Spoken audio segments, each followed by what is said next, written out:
website as well for anybody to look at later. So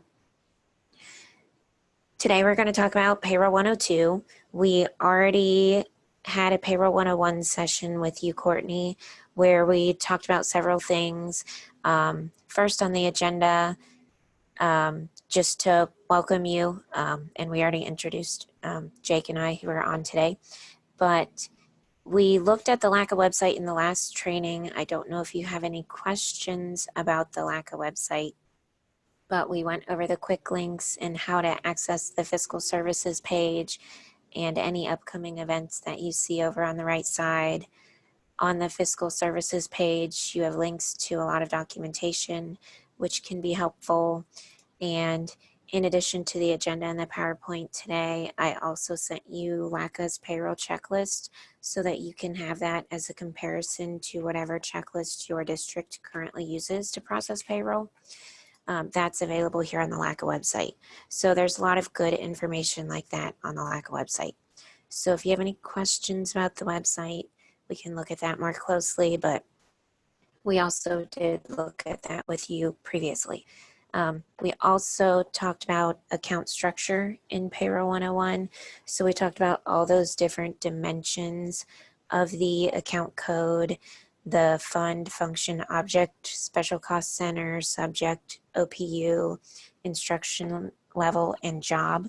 And we talked about how all those different dimensions mean different things and how that is impacting your treasurer's budget whenever you're using those different accounts throughout the payroll system on employees' pay accounts or on board share of expenses. So if you need a refresher on that, we can go over that sometime again, but hopefully that is starting to make a little sense now that you've actually gotten your feet wet and ran a couple payrolls back at your district. We also looked at USP screen and the process to add an employee in browse screen.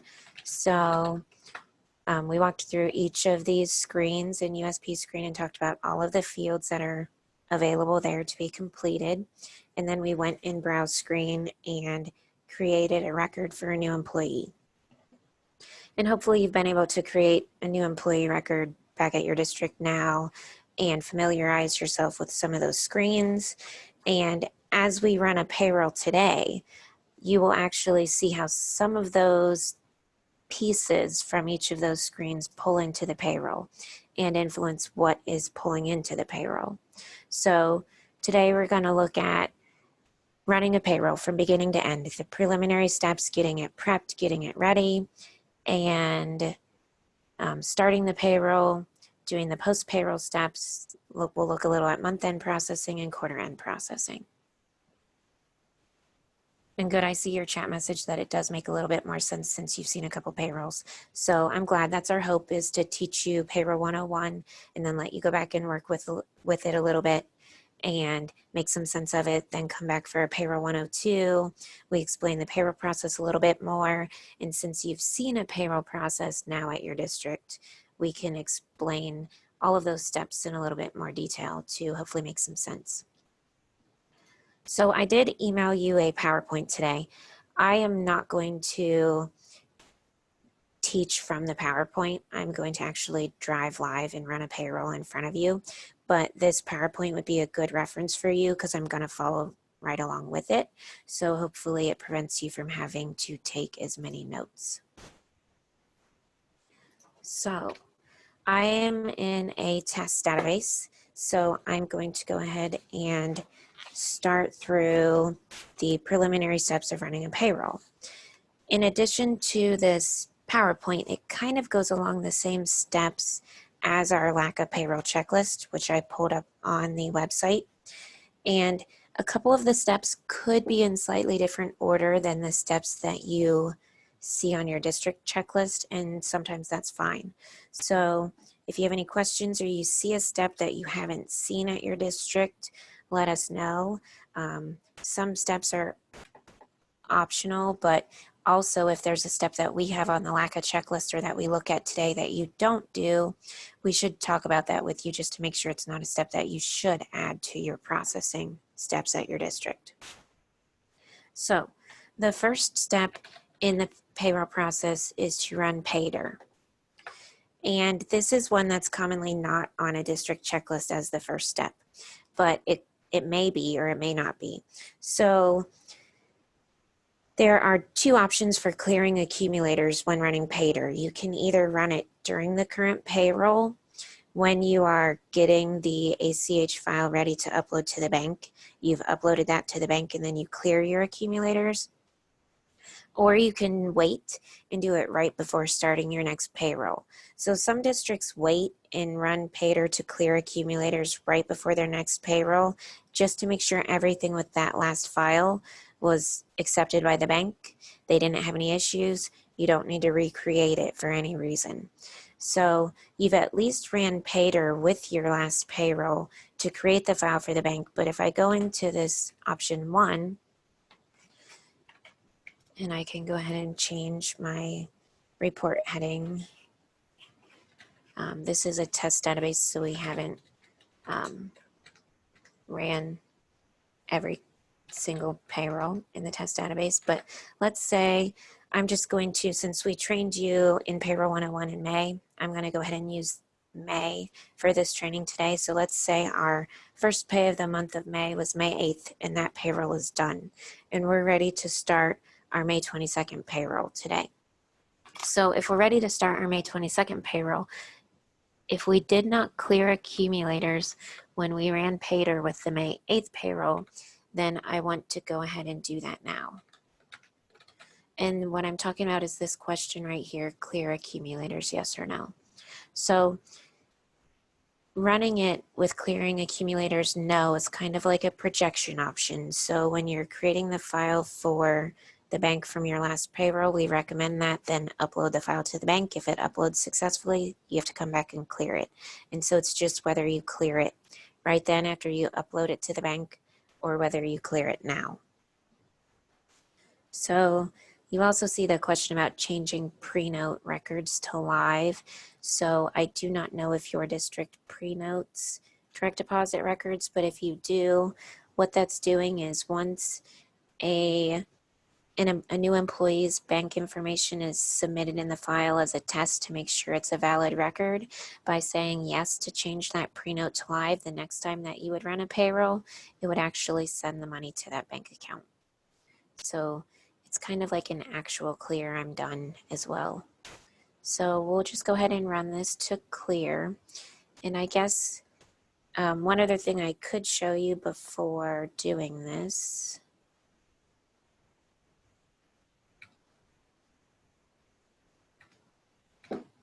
I probably should have shown you this first. When I'm talking about clearing accumulators, I can show you on an employee.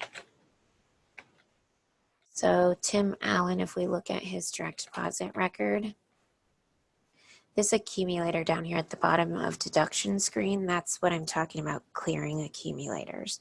So at the bottom of his direct deposit record, this amount of money would be picked up and sent to the bank with the next run of Payroll. So considering we already ran Payroll with the last payroll, we want to clear that so that amount is not picked up and sent again. So I'll go ahead and run this, and then we'll take a look back at that direct deposit deduction screen and see the change.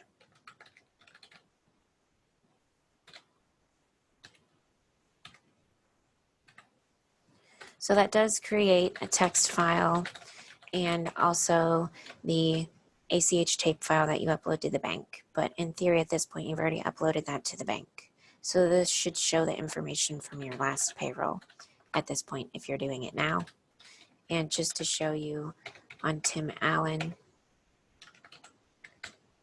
now his accumulator has been cleared.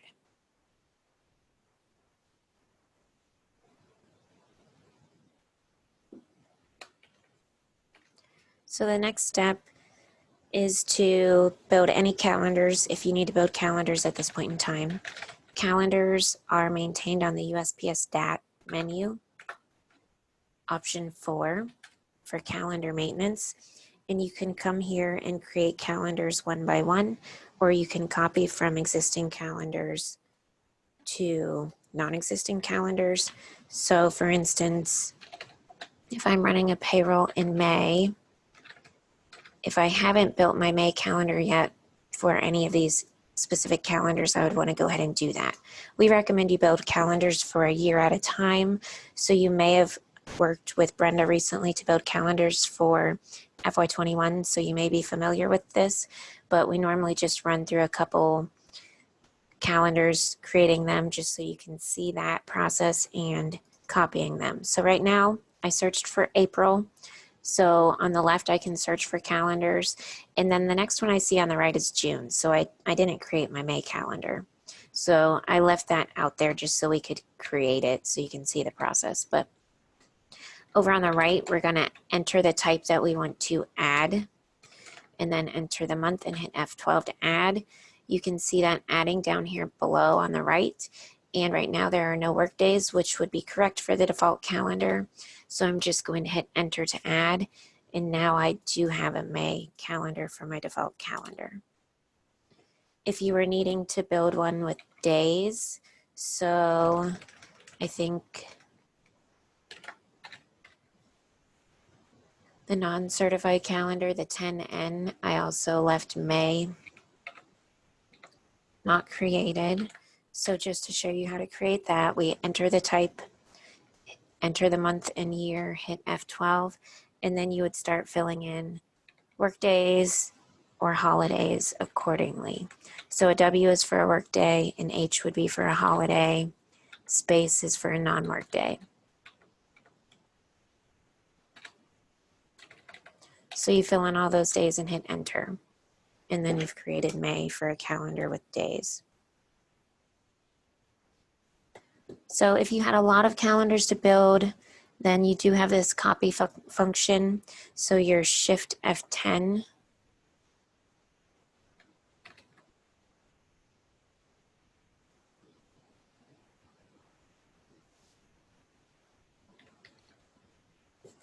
And that brings up this screen where you can say copy from a certain calendar to another calendar. So if we wanted to copy from, say, that 10N calendar that we just created for the month of May,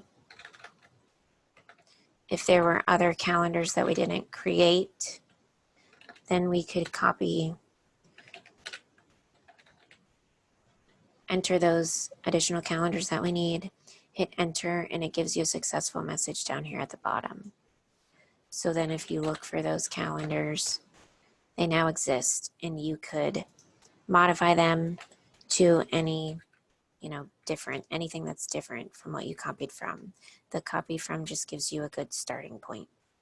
So again, that was Shift F10 to get your F20, and then we entered 10N. I'll just run it again and do another copy to a few more.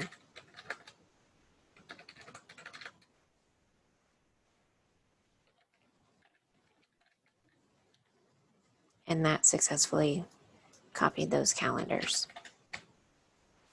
So if you have any calendars to maintain throughout the year, you would want to do that before processing your payroll. If you don't, you may see error messages during INI-Cal that it's trying to pull in an employee into the payroll that is missing a calendar. So then you'd come here and create it and rerun your INI-Cal, your initialization. The next step is to add any new employees if you had any new employees that need to be included in the next payroll. And we looked at that in Payroll 101. So again, that was USP screen, browse screen, and then F12 to add, and that walks you through the process of adding a new employee. But since we did that in Payroll 101, we will not do that again today. So once you have all of your employees entered, calendars entered, paid or cleared, then if you have any deduction changes that you need to make, employees have told you that they're changing their insurance with this pay or union dues or something, they want to stop a deduction, you would enter those now. So you're going to do that in USP screen. Unless you have a lot to make, like let's say your insurance rates are changing and you need to change the dollar amount on everybody's insurance deduction. There are mass change programs that are available for that. There's a change dead program where you can change a deduction rate from one rate to a new rate. Or there's a mass load program called USP Load that you can make changes in a spreadsheet and then upload information. So if you're ever making a lot of deduction changes and you're not familiar with those mass change programs, give us a call. But we also explain some of those helpful programs in Payroll 103. So today we'll just look at a few individual changes. In USP screen, we're going to pick option 8, deduction screen. And we will show you a couple changes. And over on the right, if you tab over to your mask field, I think we talked about this in Payroll 101, you can enter a deduction number if you know it. Then hit F11, it finds the employee, and then F10 jumps you to that record, which I guess she doesn't have a 605 yet, so we'll add a 605. So if we're adding a 605, we put that on the add line and then hit F12. So you're telling it the employee and which deduction you will need added before you hit F12 to add. So then you fill in all of the information here. So this is a vision insurance deduction, and we will withhold. You can hit F7 on anything that you're not comfortable with if you aren't sure of what the possible values can be, but we will enter a fixed amount for $24 a month for the employee and $43.40 for the board. You can enter a start date. If you do enter start or stop dates in deduction screens, it should correspond to pay dates. And then the pay cycle influences when the deduction will be withheld from the employee's paycheck. So if insurance should be withheld both the first and second pay of a month, and then if you were a biweekly district where there's sometimes a third pay of the month and you would not want it withheld on the third pay of the month, then you would pick option 3, first and second pay of the month. There are also options for just first pay of the month, just second pay of the month, every pay of the month, even if there's a third pay, or the first and last pay of the month. So that one is first and second pay of the month on a 2-pay month, or first and third pay of the month on a 3-pay month. But insurance is probably typically 3, so we'll set this one up as a 3. There is the option to enter a max amount. Insurance typically doesn't have a max amount per year, so we'll just enter no. And we will hit enter to add, and then we'll go look at somebody who, an example of a deduction that would have a max amount.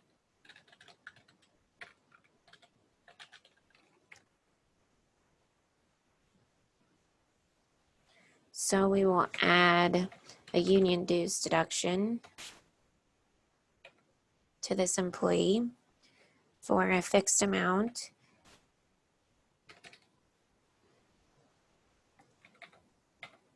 $25 per month,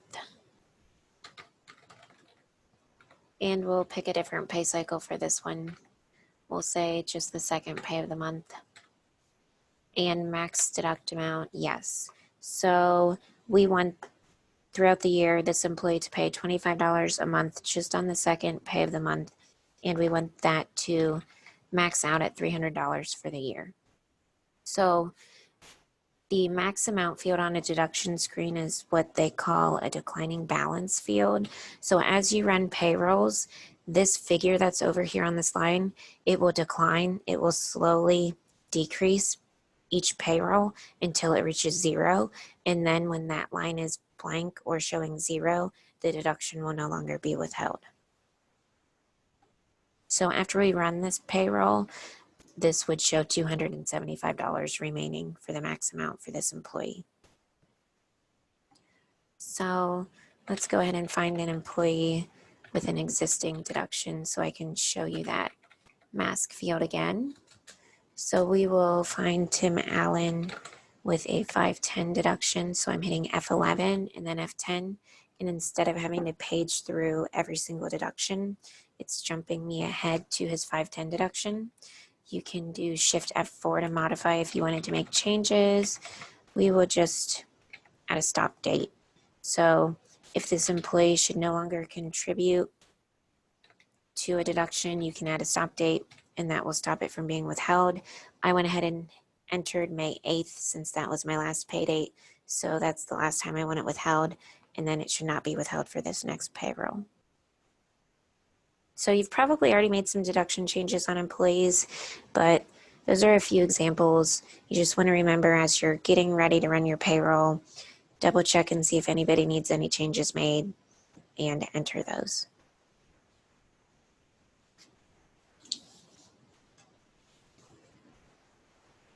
You would also want to enter any pay contract amount changes for employees if you had any at this point in time. And you can see an employee's pay information on their job screen, but we do not recommend making any changes here if somebody has a mid-year contract change.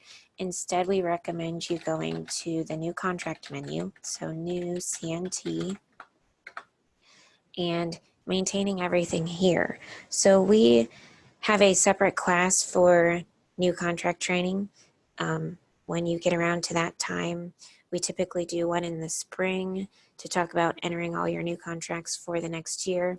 And if somebody requests it, we can also do one focused on mid-year contract changes, which a lot of times you guys are dealing with in the fall. So we can walk through these options in a separate class and show you what all of these fields mean and how to obtain the end result that you're looking for with a mid-year contract change or a new contract for the next year for an employee. But just keep in mind, if you have any contract changes that need entered, they should be entered before you initialize your payroll, and we do not advise you making changes directly on job screen. Instead, you should be doing it through new contract, and if you have questions about that program and we haven't had a class, feel free to call us and we can just walk through that with you on the specific employee that you're trying to process a change on.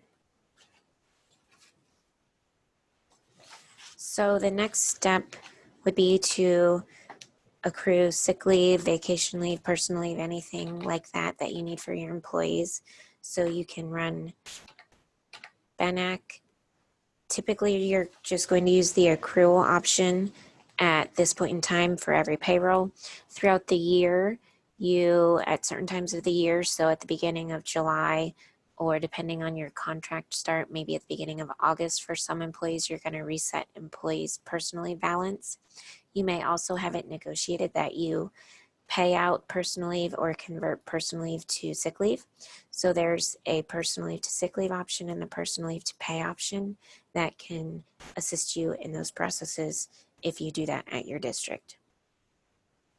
So when you run the accrual option, you're indicating what date you want the type of leave to accrue, what type of leave you want to accrue, and which pay groups you would like to accrue the leave. And then this is going to quickly post an accumulation record on everybody's attendance screen to increase their balance. So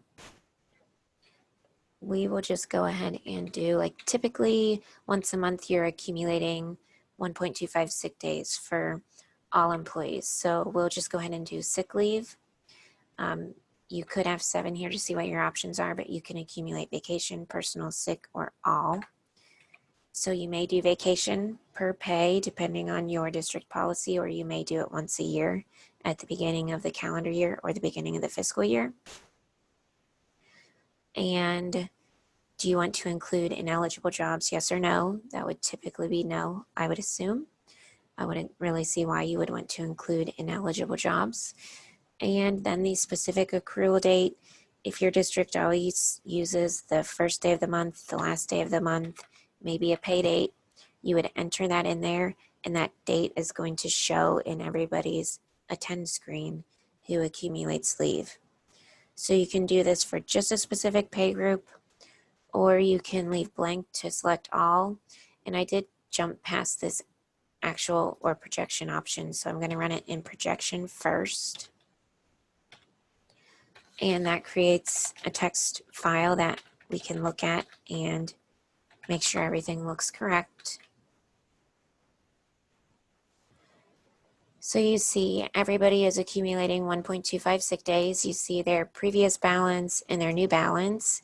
And you can look here to make sure everybody's on this list that should be. So for instance, like here's an employee going from 0 to 1.25. So if this was your new employee that you just entered in browse screen for this payroll, then yes, you can confirm that he is on the list. So if everything looks good, there aren't any employees who are terminated or retiring that you need to get off the list, everybody's accumulation amount looks good, then you can exit out of this report and run that in actual or accrual. You get the same resulting report. If you would like to keep that for your records, you potentially would like to print that or convert that to a PDF. And then if we go find one of these employees, so like if we go look at Tom Hanks in his attendance screen, what that program did was add this accumulation record of 1.25 sick days with that date that we typed in. And if we look at his benefit screen, he now has a balance of 1.25 days.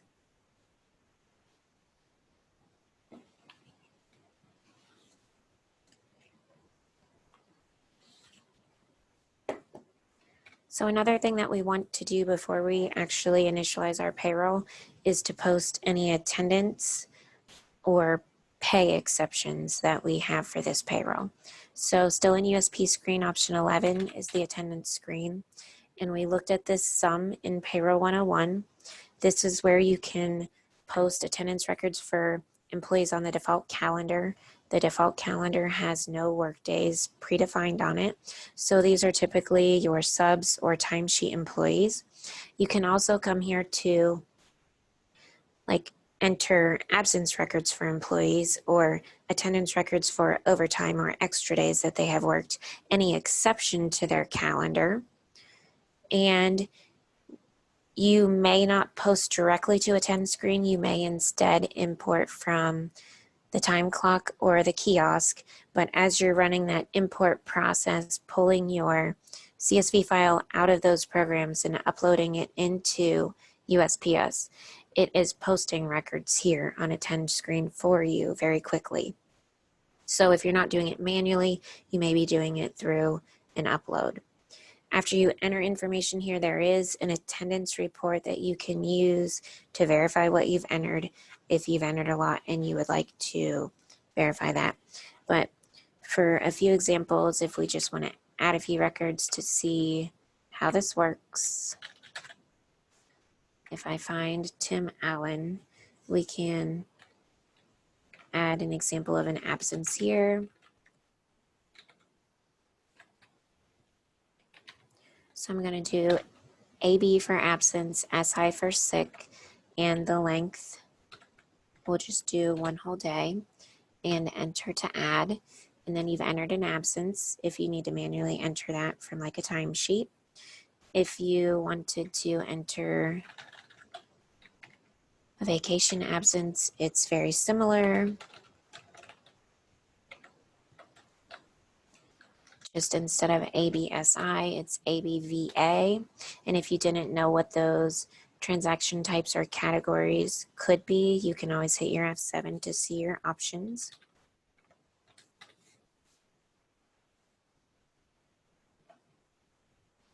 And similarly, we could enter a personal leave day on somebody.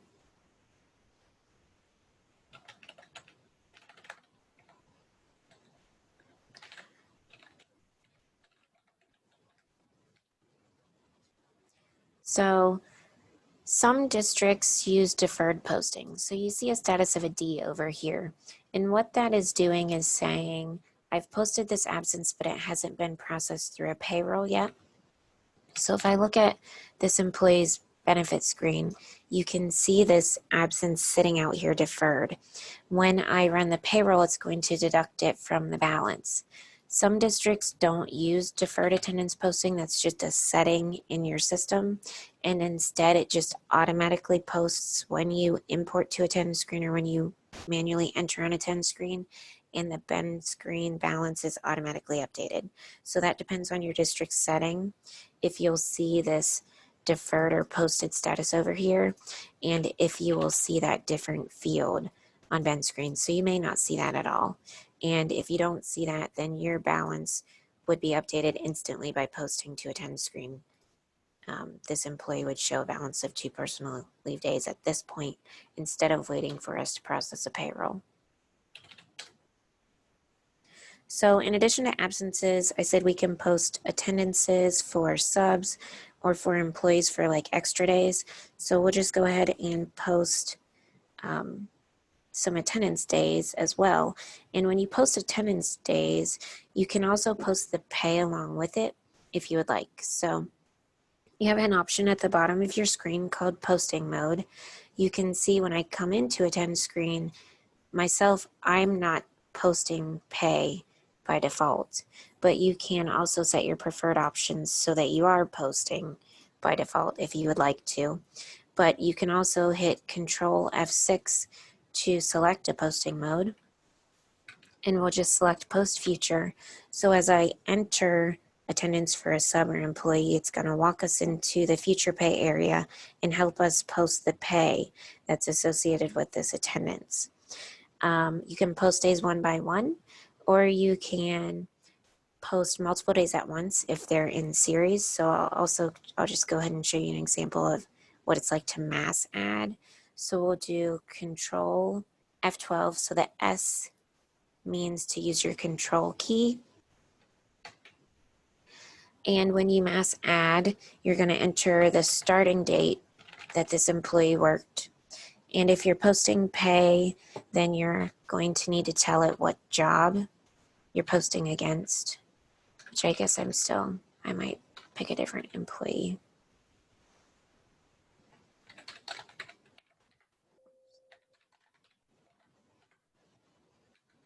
So this one's a sub, so we'll do that. So we'll post some sub days against the job one. Again, you can hit F7 and make sure you select a valid job if you would like. And then this field is the extra field if you're mass adding days. It's asking you how many days you would like to add. So we're going to do 4 days, and you can do AT for attendance. Then if you want to do another AT for attendance or an SB for subbing, it's kind of up to your district how you want to track that type and category. And then a length. So you could do 4 full days or like 4 half days. Or you can do it by hours also. So maybe we'll just do 4 full days. See what that does for us. So when we hit enter, we get a message at the bottom of the screen. 4 records from May 4th through May 7th, not including weekends, are being added for 1 day each. In the comment not including weekends, that is pulling from over here, the last field.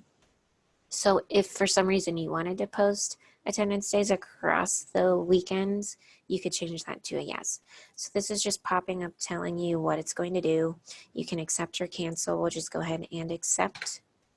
And then it's also showing you that it's going to post this pay to future.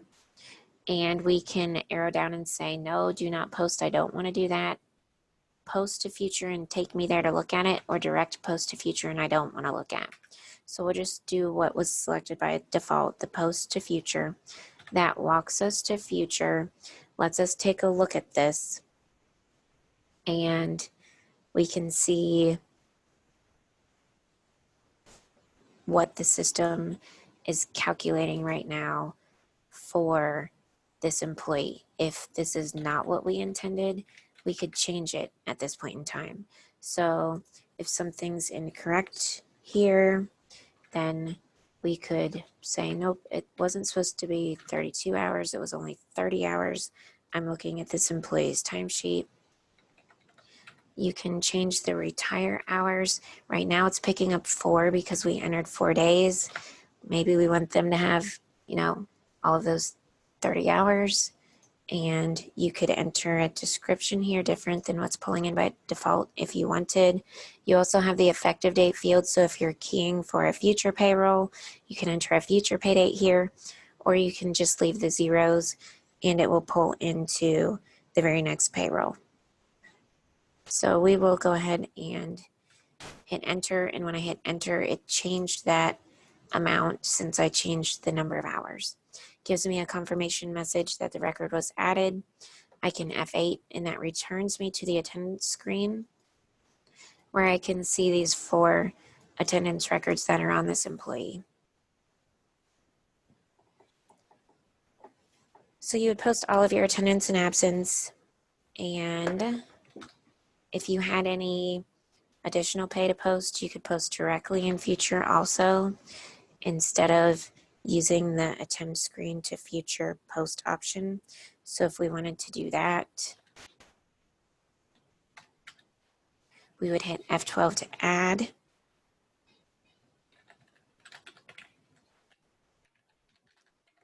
We'll pick an employee to add some pay for. So again, you can hit F7 for help. So if you don't know what your options are for pay type, then you can pick from a list. Or if you know that, you can just type MIS and move on. But we'll do 5 extra pay days for like camp or something.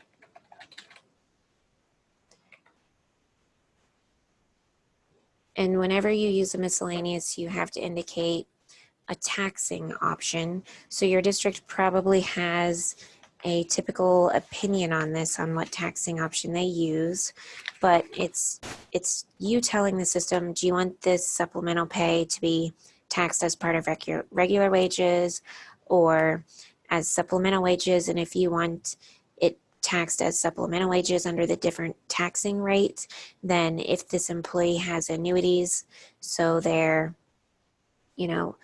any pre-tax deductions, do you want those annuities applied to the regular wages or the supplemental wages before looking at the tax tables? So your district is going to probably have an opinion on what they typically pick. So I'll just pick one for now and check with your district and see what they typically do when you're keying in future. And then should this payment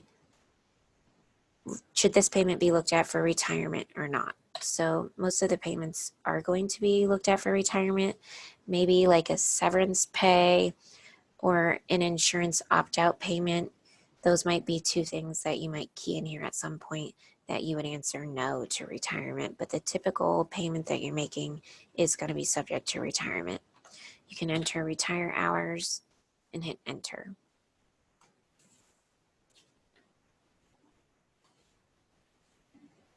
So if you've entered pay in future, the next step is to review what you've entered and compare that to like your paper timesheets or your extract file from the time clock or kiosk, something that you're balancing against to make sure you've entered the correct amount. So in Reflections, you can run the FUTE pay report.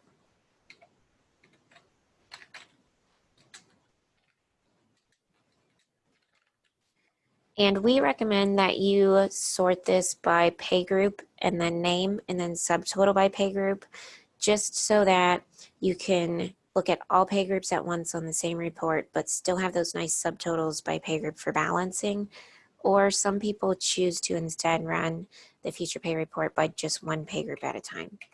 You can enter a beginning and an ending date if you are looking at just a specific payroll. Like for instance, if you had something entered out in future for a future payroll already and you wanted to ignore that.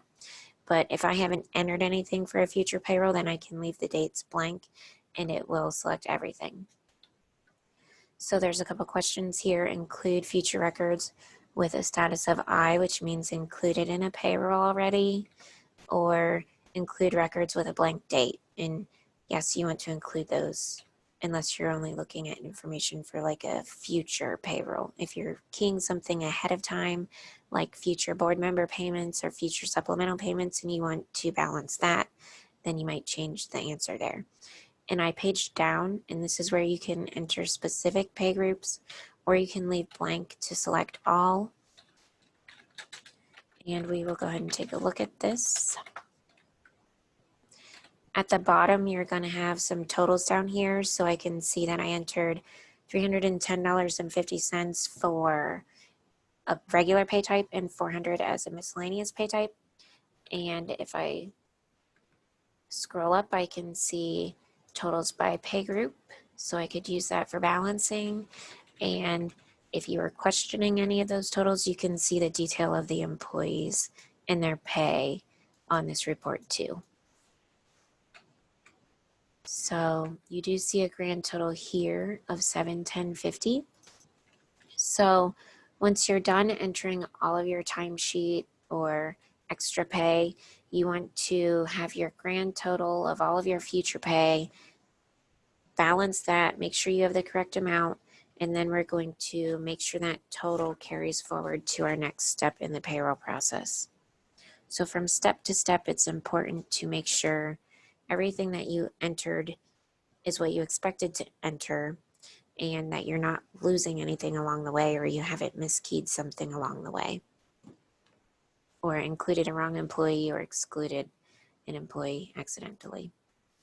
So from each report that we run today, we're going to cross-compare our grand totals just to show you that you should be doing that as you go from report to report throughout the payroll process.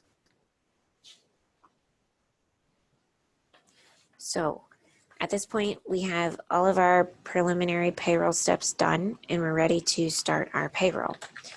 The first step is to initialize, so you can type INICAL at a menu prompt to pull up your initialization options, and you're going to pick the start option. This menu will change after you've started a payroll. You'll see another option here for additions, but you at first, upon starting a payroll, you don't see that yet until you've already started the payroll. But so this is going to pull in all of your active employees who have job records out there.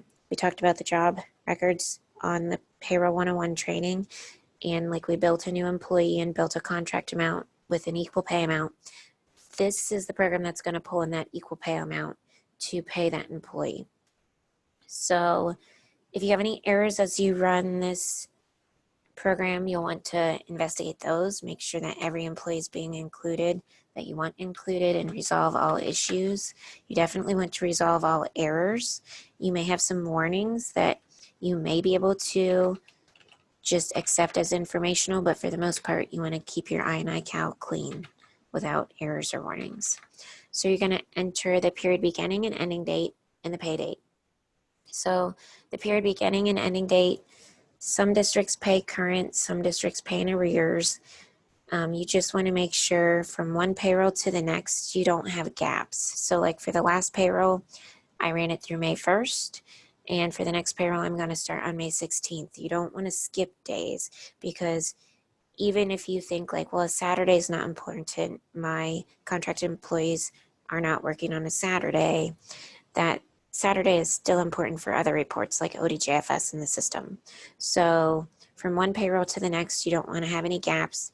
And then this is the time period that we're actually paying this employee for on this specific pay date.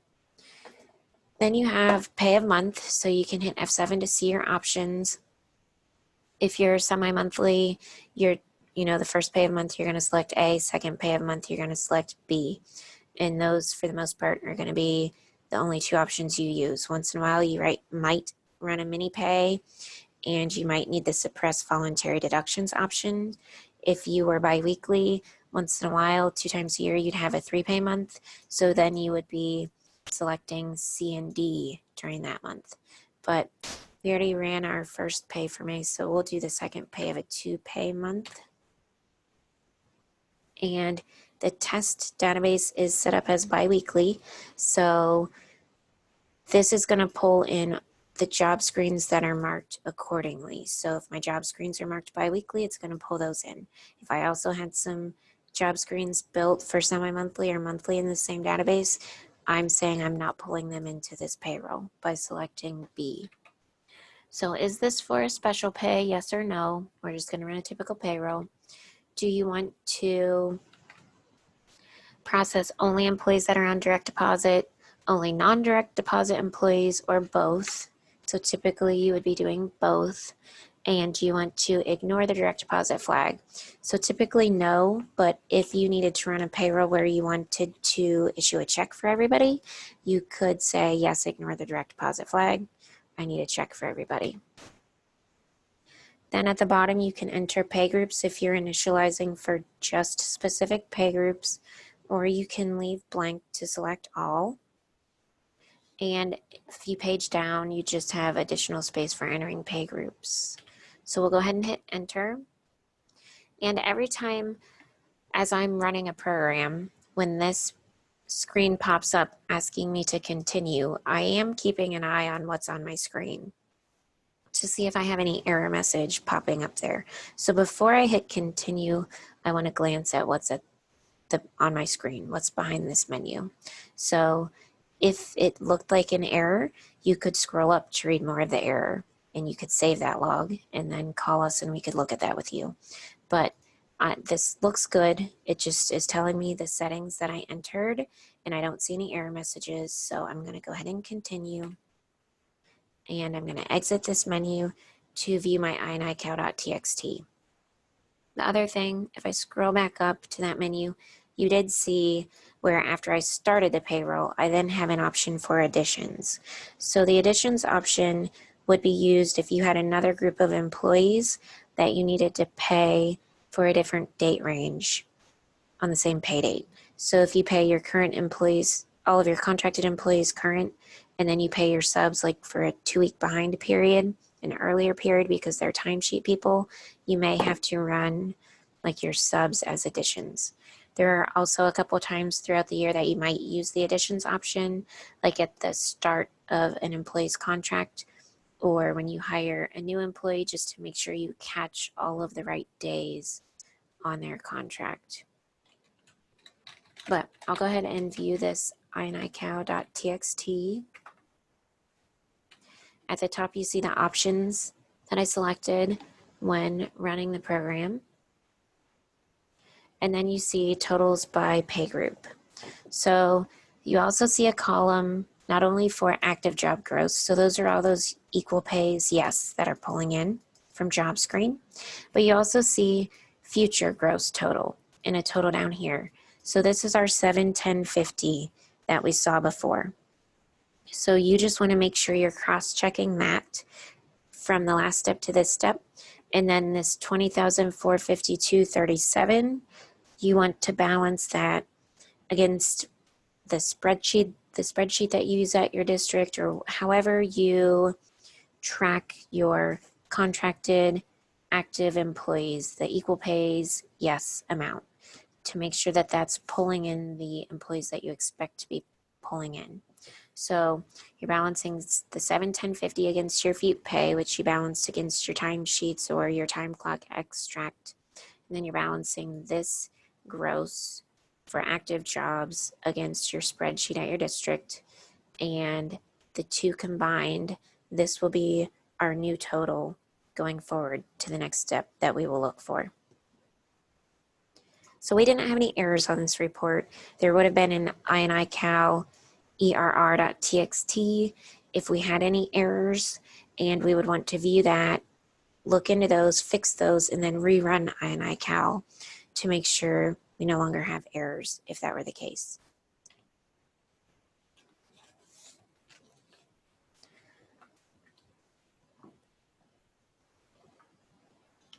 So I've mentioned like inicow is pulling in all those active jobs, those employees with an equal pays yes amount. It's pulling in anybody that has a job screen. We looked at job screen in Payroll 101 with a job screen job status of active and the matching pay plan where I put biweekly and I mentioned that that would pull in just those jobs, it's going to look at the contract start and stop dates on the job screen and make sure they fall between my period beginning and ending date that I entered when running INICAL. So like Tom Hanks was a new employee, and we will confirm that he pulled in, and that's based on his contract start date falling in between that May 2nd and May 18th, May 15th, whatever I entered. There also has to be a number of pays remaining and an amount to pay remaining on the job. And you have to have your pay accounts built for that job, and those pay accounts have to add up to 100%. And some districts pay people a contract amount on a job, but they don't say equal pay is yes. So they're not stretching it out, but it's still a contracted amount, and the employee is still tied to a defined calendar. So instead of spreading their payout over the summer, they're just going to get paid during the school year when they work. So for those types of jobs, they have to have days remaining on the calendar during this period in order to pull in.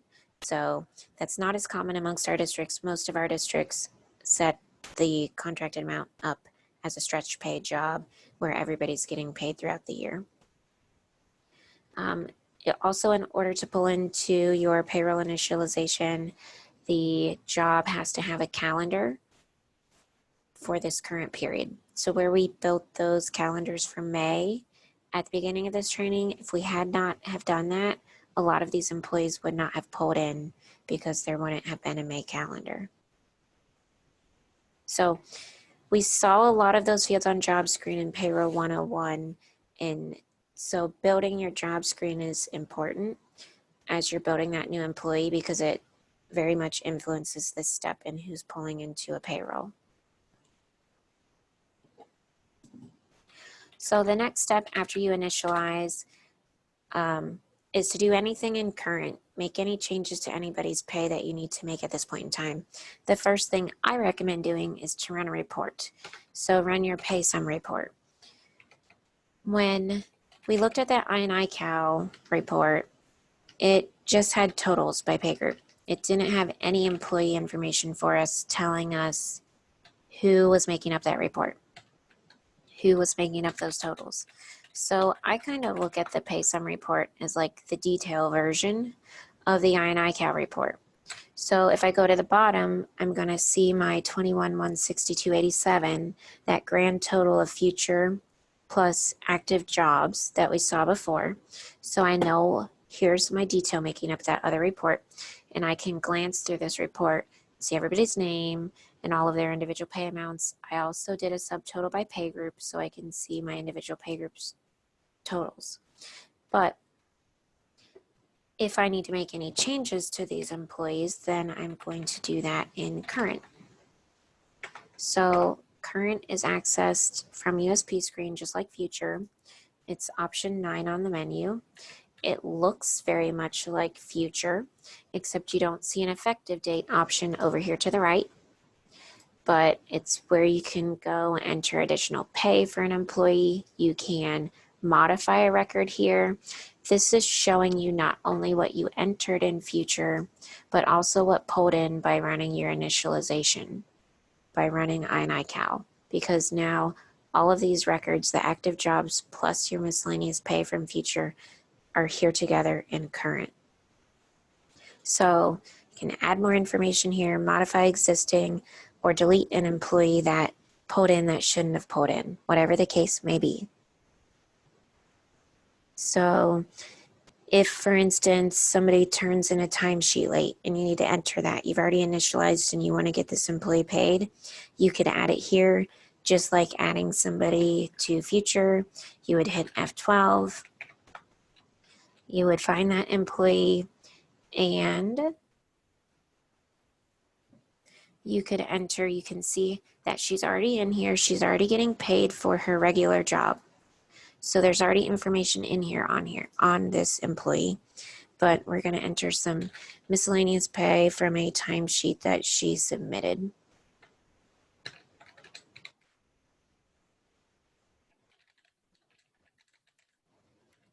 Again, you have to enter some sort of tax option and whether this counts for retirement and if you need retirement hours to go along with that.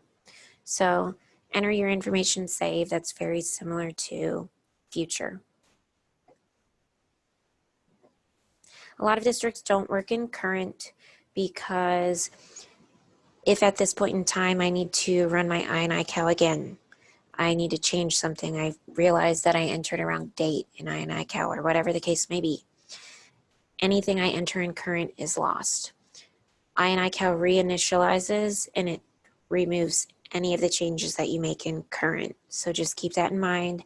Future will always pull in again if you have to rerun I&I Cal, but any changes you make in current will be lost if you have to rerun I&I Cal. So at this point in time, you could rerun your pay sum to see your new grand total since we've added pay in current.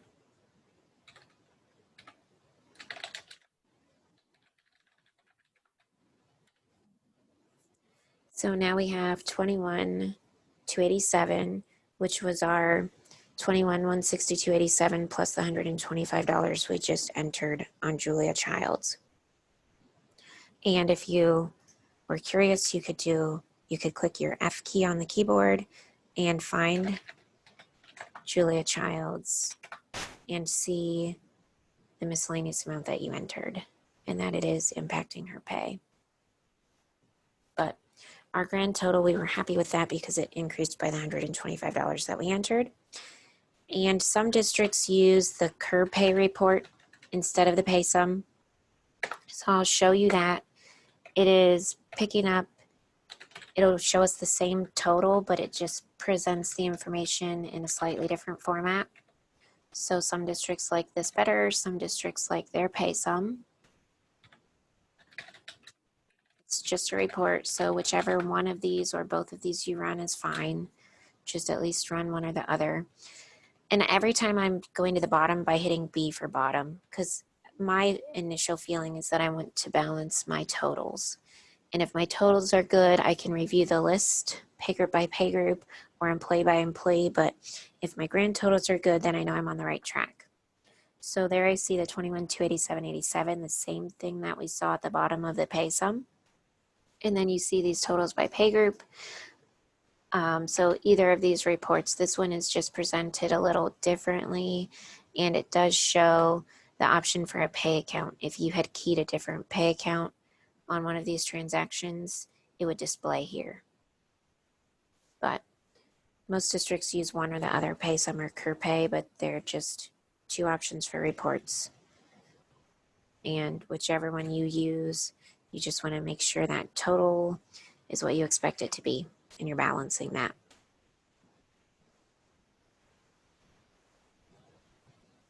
So I will exit that report. The next step in the payroll is calc pay.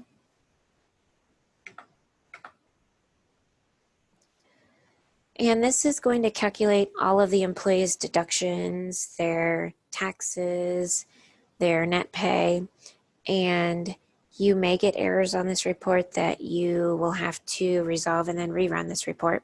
But this screen is basically showing you a lot of reports that are going to be generated as output files by running this program. And you have a question here. Do you want to include board deduction amounts? Yes or no? So do you want to see the board share of deductions on this report or not? And if I page down, you see more reports that are going to be created by this program. So I'm going to go ahead and enter to execute this. You can see behind my screen all of those reports that are being created plus an error report. So we do have an error on our calc pay. So I normally like to resolve errors first. So the first thing I do is look at the calc error.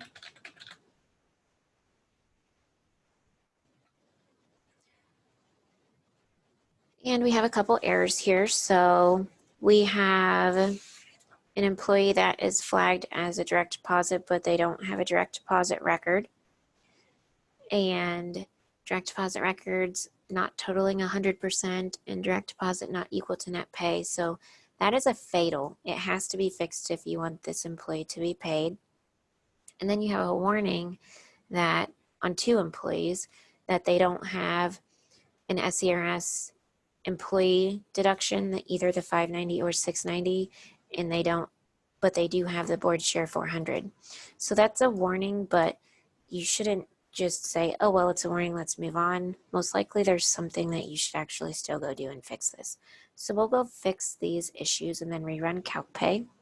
So just make a note of these.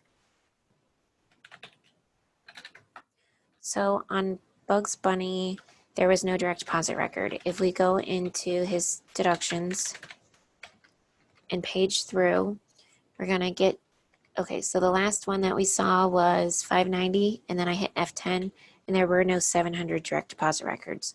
So you'd either pull that out of your files if you've received that from that employee, or maybe your district says the employee would not get paid, so you don't want this employee getting paid at this point in time. Or you could switch this employee to direct deposit no to issue them a check. Maybe you issue them the check at this point in time and tell them they can pick up their check when they drop off their direct deposit information. But so there's several different ways you could fix this depending on the scenario in your district policy or district procedure. But I'm just going to switch him to get a check. And then we had an error on, I think, Julia Childs. So if we look at her deductions, there's our federal tax, state, there's the SERS 400 record. And then if I have 10, I go straight to direct deposit. So she did not have a 590 or a 690 like it said. So I'm going to tab over to my add line, enter 590, hit F12, and save this SERS employee deduction. And we had the same error on Goldie Hawn, I believe it was. So if we look at her records, she had a 400, and if I have 10, I go straight to the direct deposit. So we're going to do the same on her. We're going to add the employee share 590 and save. So if I look back at that error report, we believe we fixed Bugs Bunny, Julia Childs, and Goldie Hawn. So we could go ahead and rerun CalcPay and see if that fixes our errors. So we got a message here that says no errors. So we successfully fixed those. So I'll go ahead and continue. And then I hadn't looked at any of these other reports when I had errors because they would have been incomplete because like Bugs Bunny was being excluded from pay and people's deductions were wrong. So that's up to you if you want to look at those other reports on the prior run, but I just skipped past them. Then I want to look at these reports when they're good, clean reports. I no longer have errors. So if we just start looking at each of these so you can see what they show you, the pay report is going to show you a snapshot for every single employee. So here's Tim Allen, and on the left you see what you're paying him. In the middle you see his deductions, and on the right you see his pay accounts. So at this point in time, if you have made changes throughout the payroll process, this is an easy report to view and double check employees on to make sure that the change that you made is actually showing up in the payroll. So like we had Tom Hanks as a new employee. Yep, he's getting paid in here. And he has his federal, state, city, STRS, Medicare, direct deposit, and school district tax like we expected. So for a new employee, he looks good. We also made changes to a couple employees' deductions. So I'm going to do a find for Sandra Bullock. And we changed, we added vision insurance on her. So we had entered like $24 for the month amount, and like $43 and some cents for the board chair. So it's splitting that in half and dividing it over 2 pays. So you could come here and look and make sure the deduction is doing, the change that you entered is doing what you expected. So if I do a find for Tim Allen, we maybe stopped a deduction on him, I believe. So all I see here is Federal, Ohio, STRS direct deposit, and school district. So whatever, I forget which deduction we stopped, but we stopped a deduction, so it's actually not being withheld. So that's good. We can do a find for Aaron Brockovich, because I think we, and I know I'm saying I think we did, but you would have like records. You would have some paper that you processed to make a change on somebody. So I would just file those away into a folder as you're working on a payroll. And then at this point in time, I'd grab that folder and flip through and make sure every deduction change that you made or contract change that you made or new employee that you entered since the last payroll is reflecting the way you want on here. Not like I'm saying, I think I made one on so-and-so. So, but just pull up your sheet or your folder of changes and make sure everything's correct. So we added union dues on her, $25 per pay. So that's coming out. And I think those were the deduction changes we entered. So everything looks good here. And if I go to the bottom, again, it's important to make sure we still have that correct total, the 21,287.87. So that was our future pay plus our active jobs that pulled in. We still have this same grand total that we've already verified and we're expecting and we're happy with. So that is the pay report. The pay report, if you ever want to look at an employee individually instead of on that report, you can go into current and like we'll look at Tom Hanks since he was, I think, the new employee. So if you find him down here at the bottom, you have a key F18, which is Shift F8 to get to the pay report. And then you're not looking at a big long report of every employee. You're just looking at that pay report for this specific employee. So if you don't want to search the big long pay report for all of your employees, you instead could come into current, hit Shift F8 to see this pop-up pay report. It shows the same information. So I'm going to quit out of there and exit. Whenever I come back into any option in USP screen, after running Calc Pay, I have to rerun Calc Pay because the system thinks we made a change even if we didn't.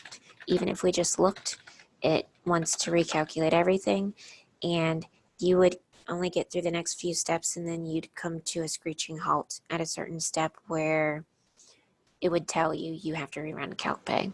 So I'm just going to double check that again, 21,287.87, and that was our pay report, or I showed you the alternate pop-up pay report.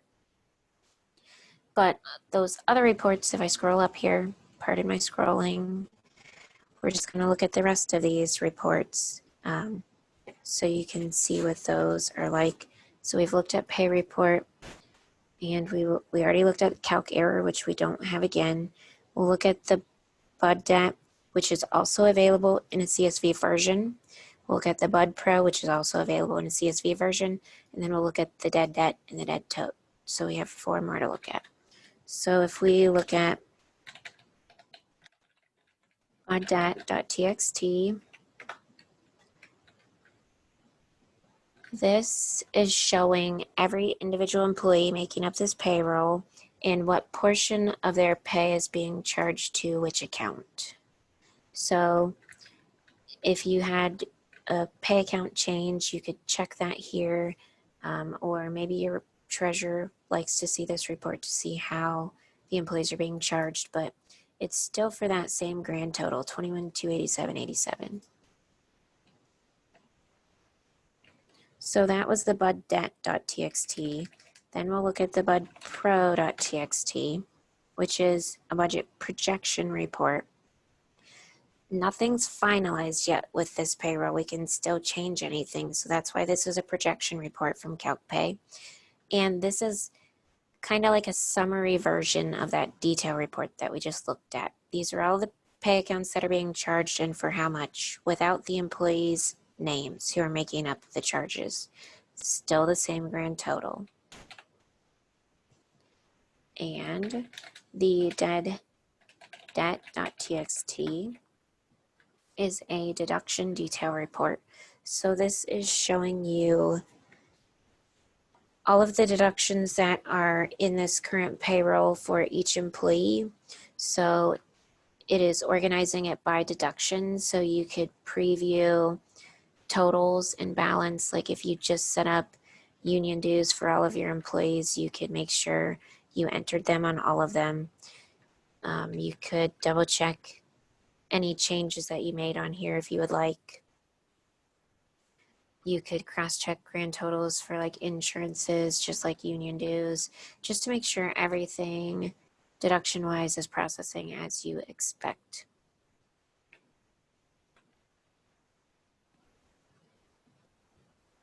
And I went back to the top.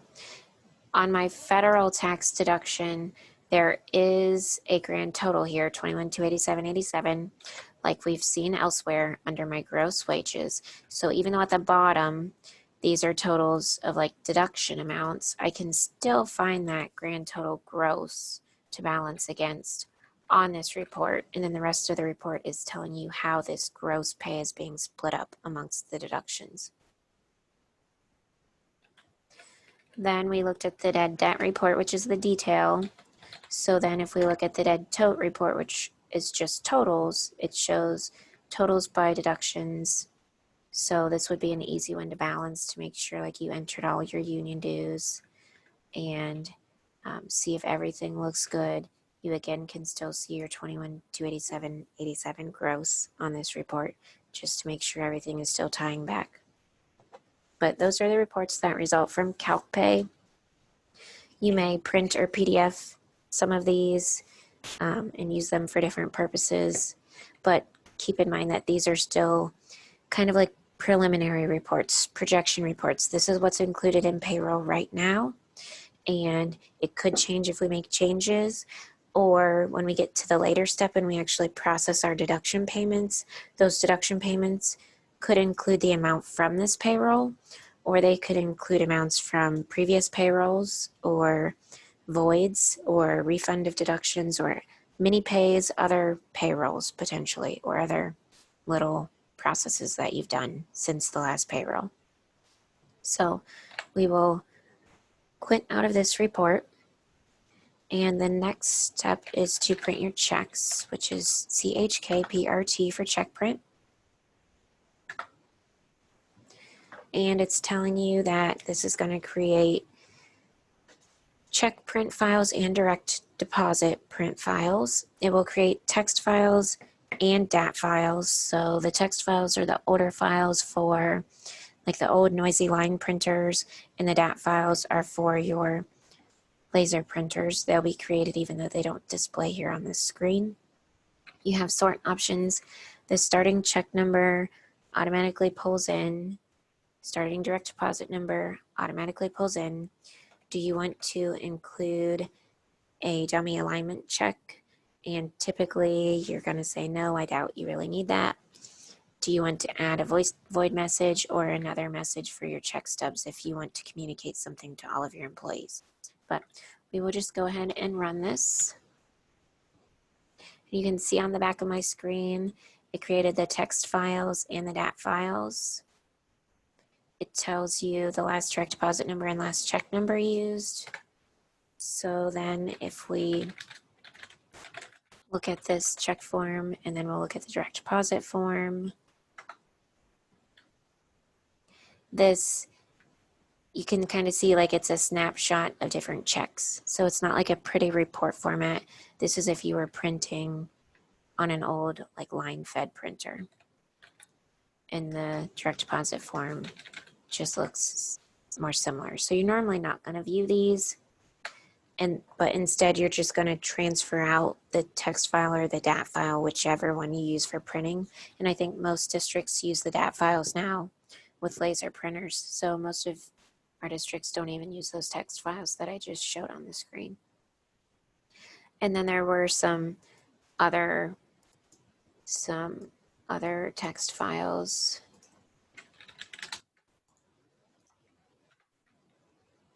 Oh, I typed the wrong command, sorry. So this is showing you a check register for your payroll checks, the check number and the employee and the amount. And then the other one was O2. And this is a sign-off sheet, a signature sheet for those paper checks. If you wanted to use that, it is generated by the system, so it's optional and it's out there if you're interested.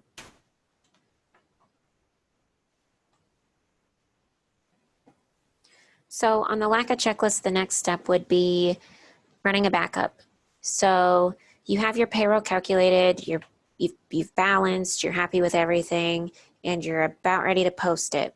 So if you post it and a few minutes later your treasurer comes in and says, wait a minute, I needed this changed. It's very rare that you would ever call us and say, I want to go back to a backup, but we advise you run a backup in every payroll process just in case that time comes up, once a year, once every 5 years. So your treasurer instantly needs a change, or you realize you did something wrong, you entered the wrong pay date, whatever the case may be. If you need to go back to that backup, we advise you run that now. So you can type V4_backpay as a shortcut, or you can see this on the local menu. I'm not going to run this in our test database. I don't even know I was going to look there. I see it on the menu, because we really don't need a backup of our test database, but we would advise you run this with every payroll just in case something happens that you and LACA decide together that it actually is the best option to revert to your backup, so that you're sitting here at this point in time where you can still make changes. You could still go reinitialize. You could still change somebody's deductions, whatever the change that is needed, before you go on to the next step where then your hands are tied and everything's posted. So, but I'm not going to run that here in our test database. So after the backup completes, then you would run check update, and this goes out and posts all of the information on people's job screens. So you know how job screens automatically update and they track the number of pays paid and the amount paid and amount docked and all that information. This is going to do that.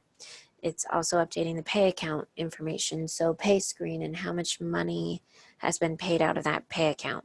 It's updating deduction amounts year to date, month to date, fiscal year to date. It's posting a ton of information on the system for this payroll, and it's also creating a file that we will post against USAS to post expenditures of the gross payroll. And you get a couple reports when this completes, which you can see displaying here on your screen, that we will use to balance again back to that grand total, and like your treasurer might sign off on for approval.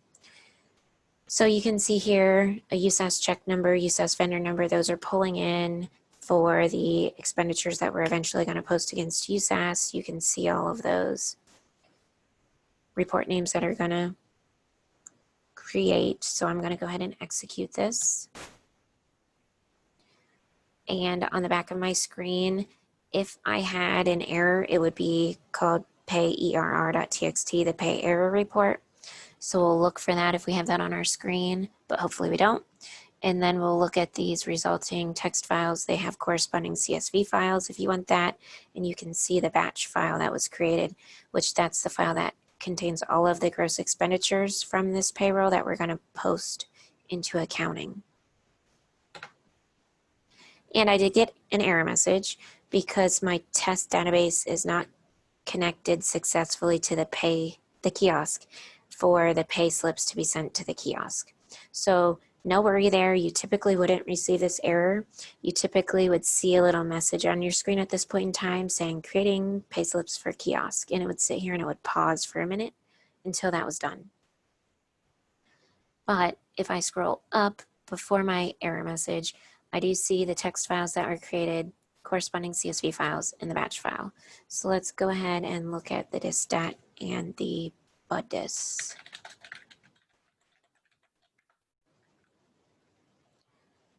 So the disstat report is a detailed report. So it shows employee names, their pay accounts, and the amounts. So this is very similar to a report from CalcPay that we looked at, the bud debt. So this is just the final version. The other one was a projection report when you ran CalcPay. This one, everything's been posted. This is the final report. So 21,287.87. You'll most likely print or PDF that to keep that for your records. And that was disstat. So then let's look at buddis was the other one.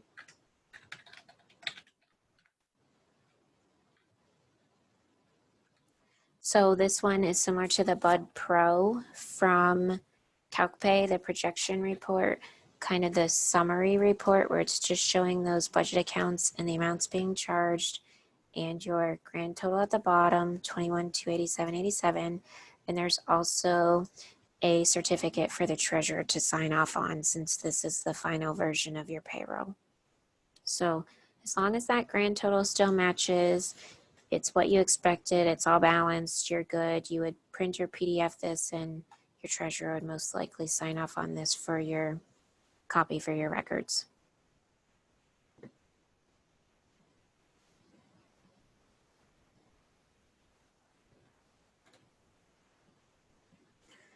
So the next step is to create the direct deposit file. That is created by running Payroll, which we looked at Payroll earlier today. This was the first step we looked at to clear accumulators. So we're going to go back into option 1, deposit. Remembers what I entered before. So I'm going to change that to my new pay date.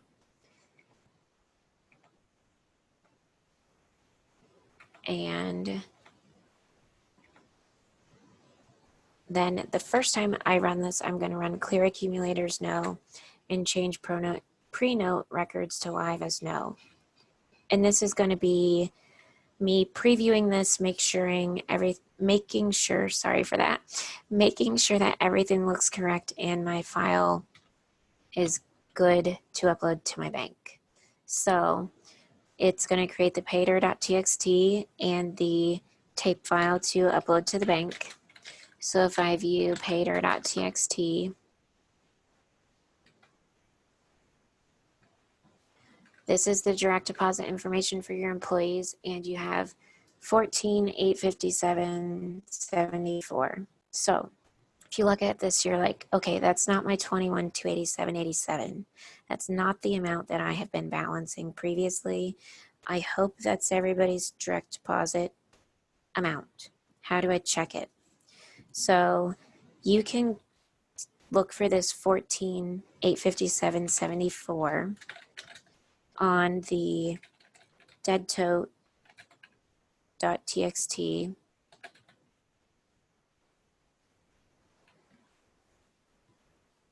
which we balanced. This report balanced to 21,287.87, and you would add up any direct deposit records that your district uses. So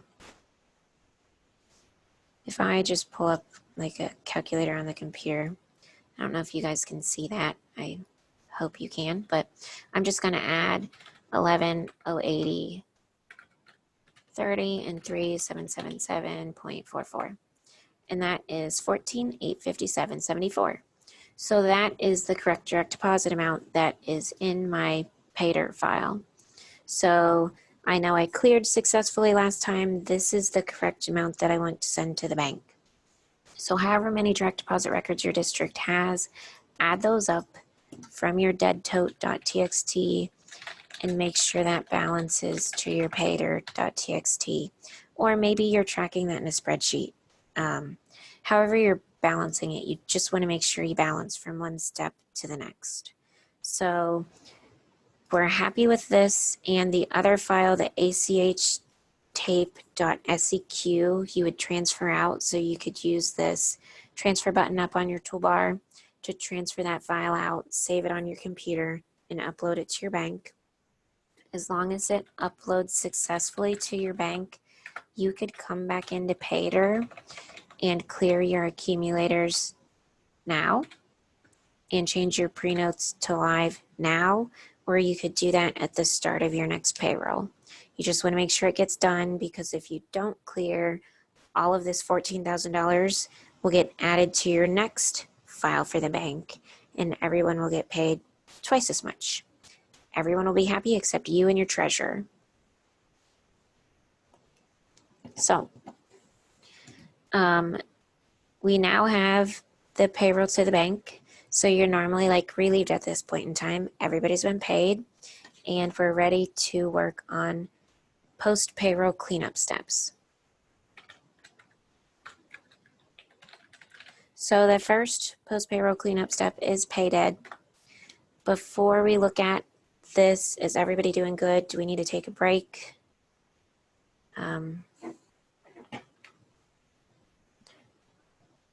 Good here. Okay. We'll keep moving. Just want to check.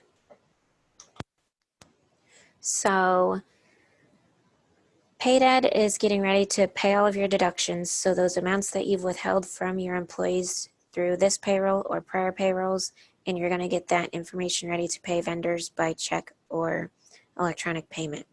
So every time you see a projection option, we recommend you use it first, review the reports, and make sure everything's correct. So I'm going to go ahead and get this ready to run in projection. You have different sort, subtotal, and page break options, but when running pay dead, you want to select payment option A, which if you F7, that is saying it is pulling the total from the deduction accumulator. So we looked at the accumulator field on, might have been Tim Allen's direct deposit deduction, where we cleared that with Payter. So pay dead will clear accumulators as well when you run it in actual. So we want to pay that amount that's sitting in the accumulator right now, whether it's from this payroll or maybe this payroll plus a prior payroll, because some deductions, even though you may withhold them every pay from an employee, you maybe only pay the vendor once a month or once a quarter. There are different options here to pay a certain number of times of the deducted amount or pay a fixed amount, but you're, as far as I know, they're always going to use option A. So if it's your first time running it, just make sure that payment option is A. Then you can enter pay cycles. So you have P for per pay, M for monthly, Q for quarterly, A for annually, and then you have like numbers 1 through 9 or 0 through 9, 1 through 9 for user-defined cycles. So this is going to be different after every payroll. Maybe the first pay of the month you might just run for pay cycle P, and then at the end of the month you might run P and M. At the end of the quarter, P, M, and Q. And then if you have user-defined cycles at your district, those would play into it as well. So like if after the first pay of the month you also pay something that's been totaling up monthly from the last pay of the previous month and the first pay of this month, maybe you have that defined as like pay cycle 1. So also on the first pay of the month, in addition to P, maybe you run pay cycle 1. But whatever the case may be, this is just how you're telling the system which deductions you want to pay to vendors right now. You've already withheld it from everybody's payroll. This is how you're paying it to your vendors. So I'm going to go ahead and run P, M, and Q. I'm at the end of May, so I would probably typically only run P and M, but I'm just going to go ahead and run Q so you can see that as well, just so that we get like a good amount of data here. If I page down, I see the check form file and a report name. My pay date is populated in there. My starting check number and starting electronic transfer numbers in there. Then you have some questions like omitting SSNs from tape files, combining deductions by vendor. You probably are going to want to do that so that If you have like multiple deductions to the same insurance vendor, you just get one check combined for all of that. You probably don't want a dummy alignment check. And if you want to enter a void message or a message for your stubs to your vendors. So in the SSN question, that's going to be up to like the vendor. If you're creating an ACH file at this point for HSA, if your bank requires the SSN be in there or not. So I'm going to go ahead and execute this. And remember, I ran this first in projection. It's creating the dead report and the dead sum. So we'll just go ahead and take a look at these.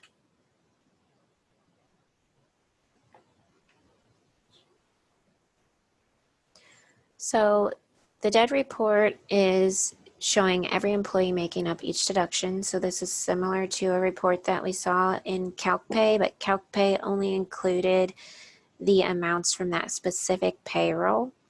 And this could include monthly and quarterly amounts as well, since I ran it for those options. So you're going to see all of these deductions and all of the employees that make it up.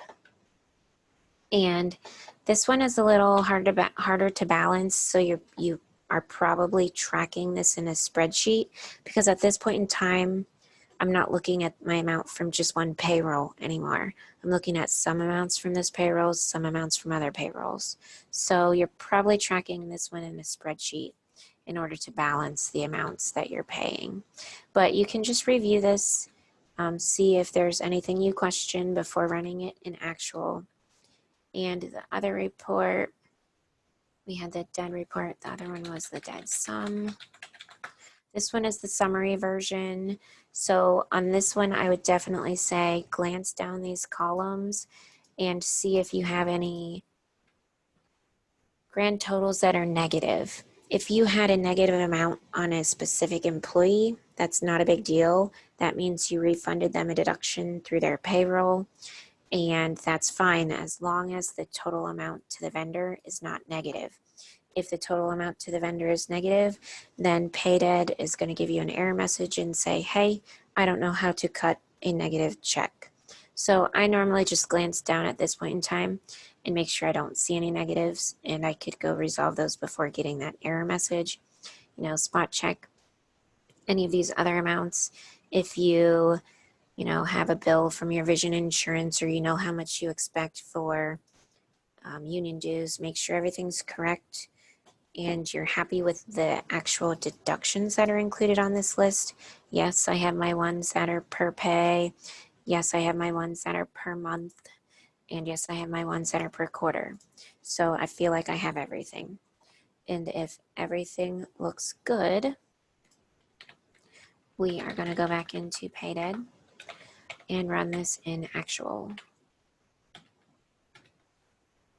So I did get a couple warning messages there behind me on the screen saying a $0 check was not generated for certain deductions, which I wouldn't want a $0 check anyways. But those are most likely deductions that only have a board amount on them, is my guess looking at the list. It's also telling me it created an ACH file for my HSA deductions so that I can upload that to my bank to quickly disperse the HSA amounts to all the employees' HSA accounts. And it's creating that dead report and dead sum again that we just looked at. And it's also creating the paydead.txt, which is a report we'll look at. And then the payform.txt and paydead.dat are print files. So if we look at paydead.txt, this is a report that you may print or PDF and keep of just a listing of all of those checks and amounts, the check numbers that were assigned. You have a little indicator here if it's an electronic transfer. So the checks are going to be in that print file. If I scroll back up here, you're probably going to print from paydead.dat. The payform.txt is the older version for that noisy line printer. But so you're going to get the checks in a print file that you're going to be able to mail. But the electronic payments, you have to make sure you initiate something with those. You go online and pay those or transfer the money, however your district does that electronically.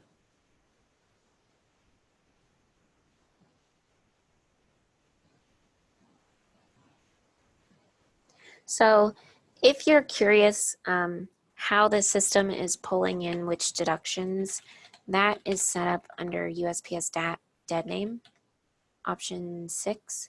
So if you look here, like electronic payment, yes, that's controlling whether or not when you run Paydead, you're getting a check or not in this payment cycle. So like my federal tax is every pay. So whenever I run Paydead for P, I'm getting federal tax. This city tax is set up as quarterly. So when you're running Paydead, the system is looking here to know which deductions to pull in.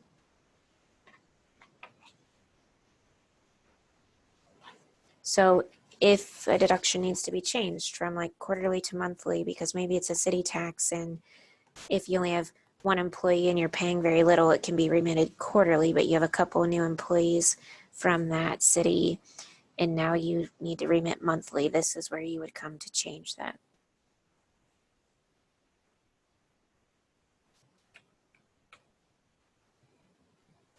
And I do believe in Payroll 103, we come here to the USPS stat menu and look at these options all in more detail so that you can get a better feel for them, even though we've looked at a few throughout Payroll 101 and 102, because we've looked at calendar maintenance, and now we hopped in dead name for a minute. We look at the rest of the options, and we look at the few that we looked at slightly in a little bit more detail in Payroll 103. Just because you may use these options throughout the year, but maybe not every payroll.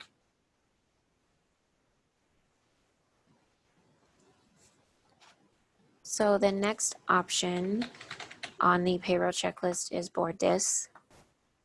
And this one has a projection option on the menu and an actual option on the menu. So instead of opening one screen and having a yes/no question or entering A or P, it's two different options on the menu. But we still advise you run projection first. And what board dis is going to do is help you charge out the board share of a deduction. So the board share of Medicare, board share of insurance, board share of retirement.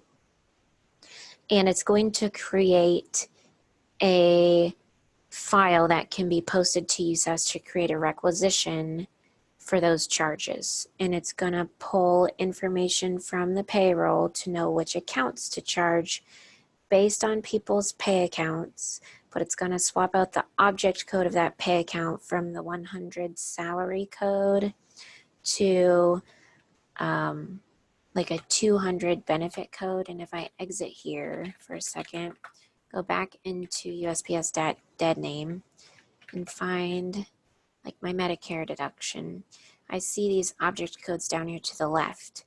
These are the object codes that it's replacing, that the program is using to replace the salary object code. So you've told the system, or your district has told the system what object code they want switched, and it's defined here.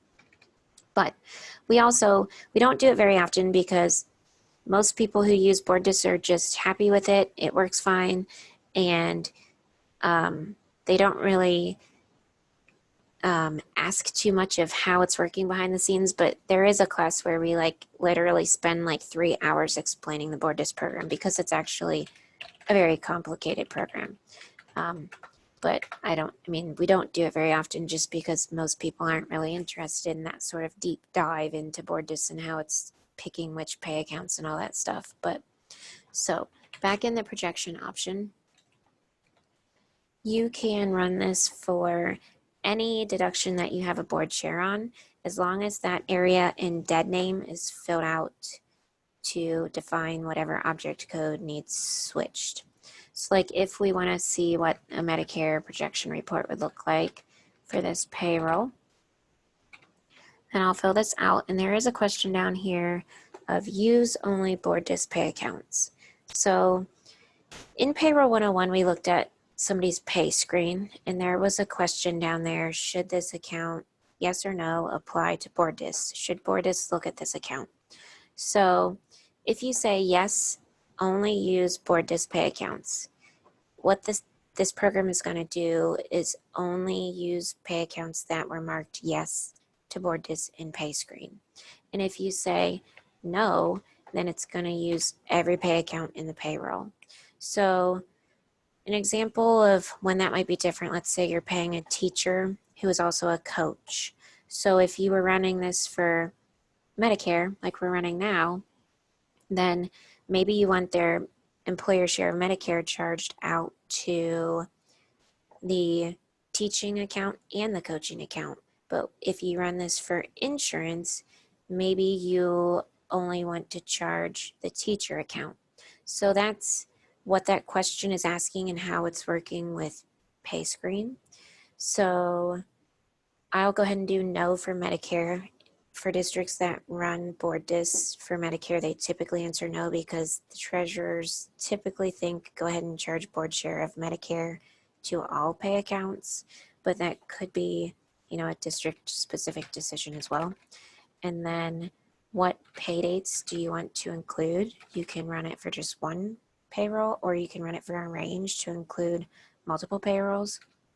You can select deductions by pay cycle or appointment type or by specific code. So if we were doing this for Medicare, the typical Medicare codes are 692, 3, 4, and 5. Your district may not use all of those. It depends if you have like Medicare pickup and stuff, if you're actually using all of those. So you may not use that entire list, but I will go ahead and run that for this entire list in the test database. And if I page down, I just have more options to include more deductions. We will execute this and view our resulting report. And so this is going to show you the employee amount and the board amount. So the board amount is what you're charging. It just shows you the employee gross for reference. But this is the amount that's going to be created on a requisition against these accounts for these individual amounts. This is the employee that made up that charge, but this is what's going to be put on a requisition if you run this in actual. So you could cross compare the information here, these totals, against your dead sum report from PayDead.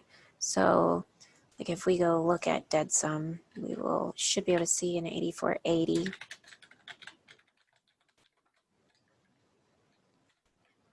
Medicare 8480. So it's the amount you expected. And I could go back into board dis, go into the actual option. It remembers everything that I entered in the projection option. So I just have to enter. You can see on my screen, I don't have any errors. I'm just getting that same board dis text file, and I'm also getting a batch file. And that batch file is what we will pick up and post to accounting in a later step here. We'll look at that in a few minutes. And you at the district, you may run board dis and then auto post is the next step and just take care of everything for Medicare all at once. We're just kind of going to look at it program by program today. But another example of board dis would be insurance. And that might be a time when you would say use only board dis pay accounts. Yes. And we'll pick one of our insurance deduction codes and run this in projection.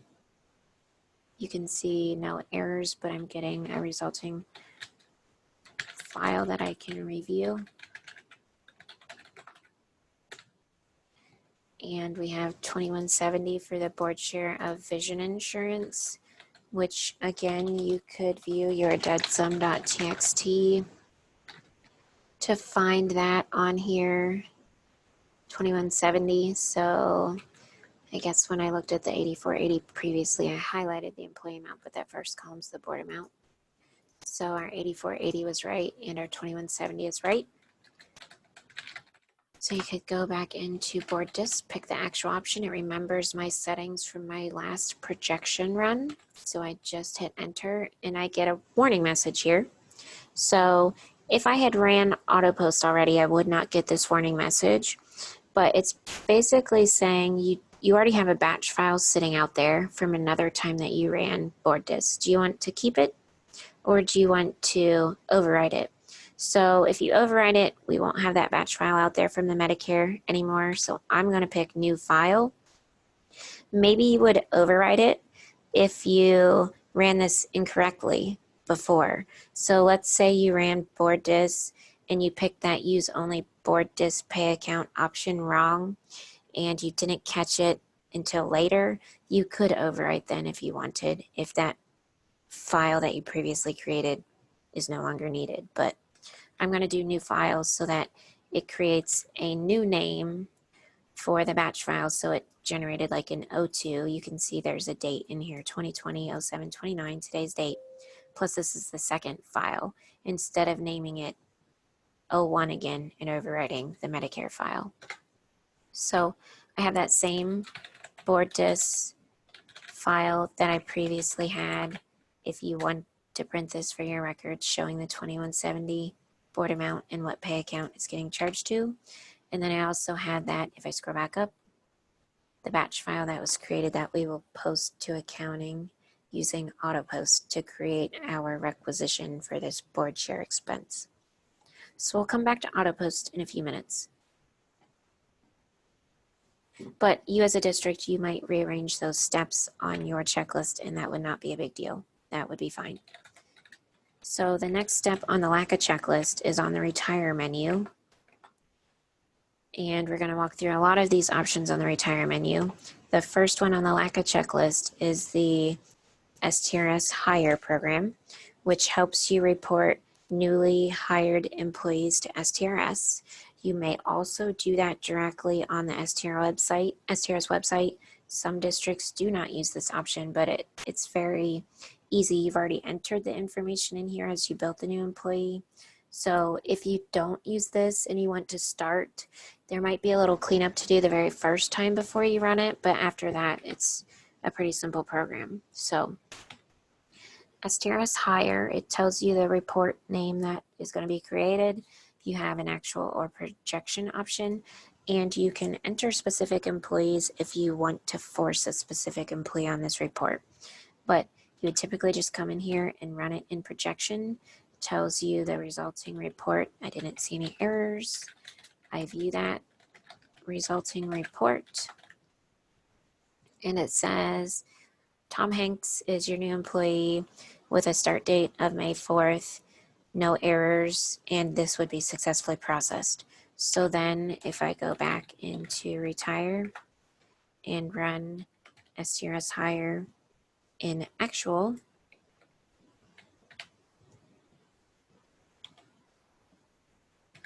because yep, Tom Hanks is who I expected to see on there and there were no errors, there were no other employees missing. Then you can see behind me the resulting report, the electronic submission file, and a reminder to submit this. So then if I exit, I see that same report and the submission file. So the submission file is going to be sent to STRS by this STRS H send. So STRS Hire send, option 7. I'm not going to send this since we're in a test database, but it's showing you right here. All you have to do is pull this up and your file that you just created would be sitting here. You also see old files here. If I hit F7, there's all these other old files that we've created when running test payrolls. But you would make sure your current file was here, and I can verify that because today's date is in the file. I'd hit enter and it would be sent to STRS. So it's that simple to report STRS new hires to STRS from the system. Because the information's already in here, you run a report in projection, verify it, run it in actual, and then do this send option. So in addition to doing the reporting for STRS, the system is also making changes to records on the back end as you run that program.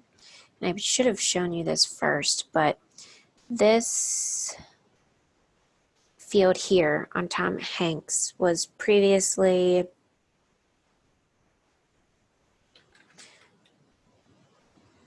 like yes, new employee. a Y for yes when we built this employee. And now it's showing as R, he's been reported. And this will change to no, he's not a new employee when we run a later step in the process, STRS month. So in addition to preparing your report for STRS and submitting information to them, this STRS hire program is also updating fields here.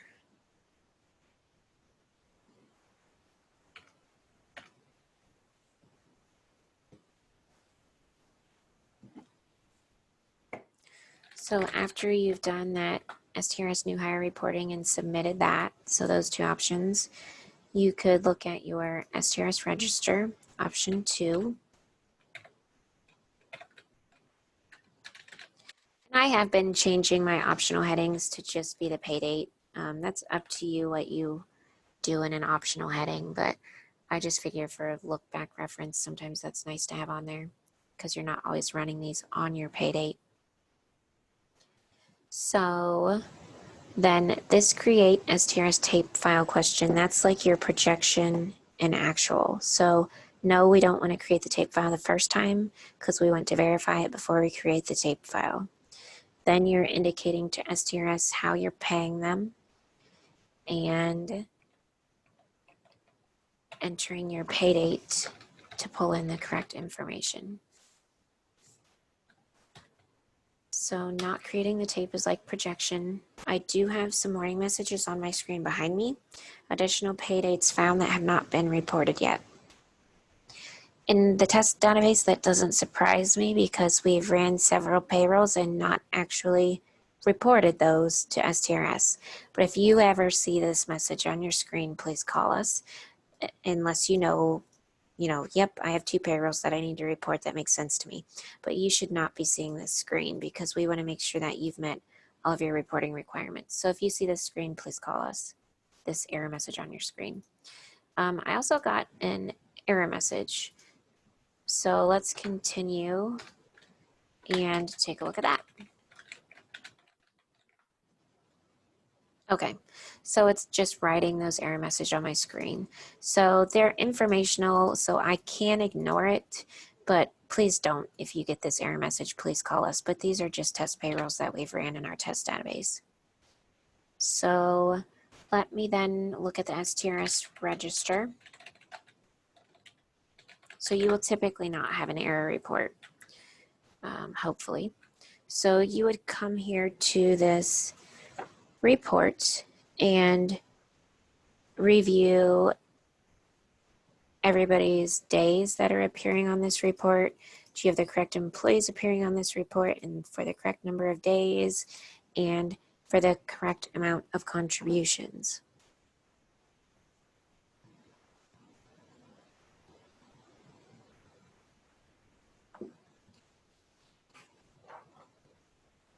So that 141055, if I go back and view my deadsum.txt,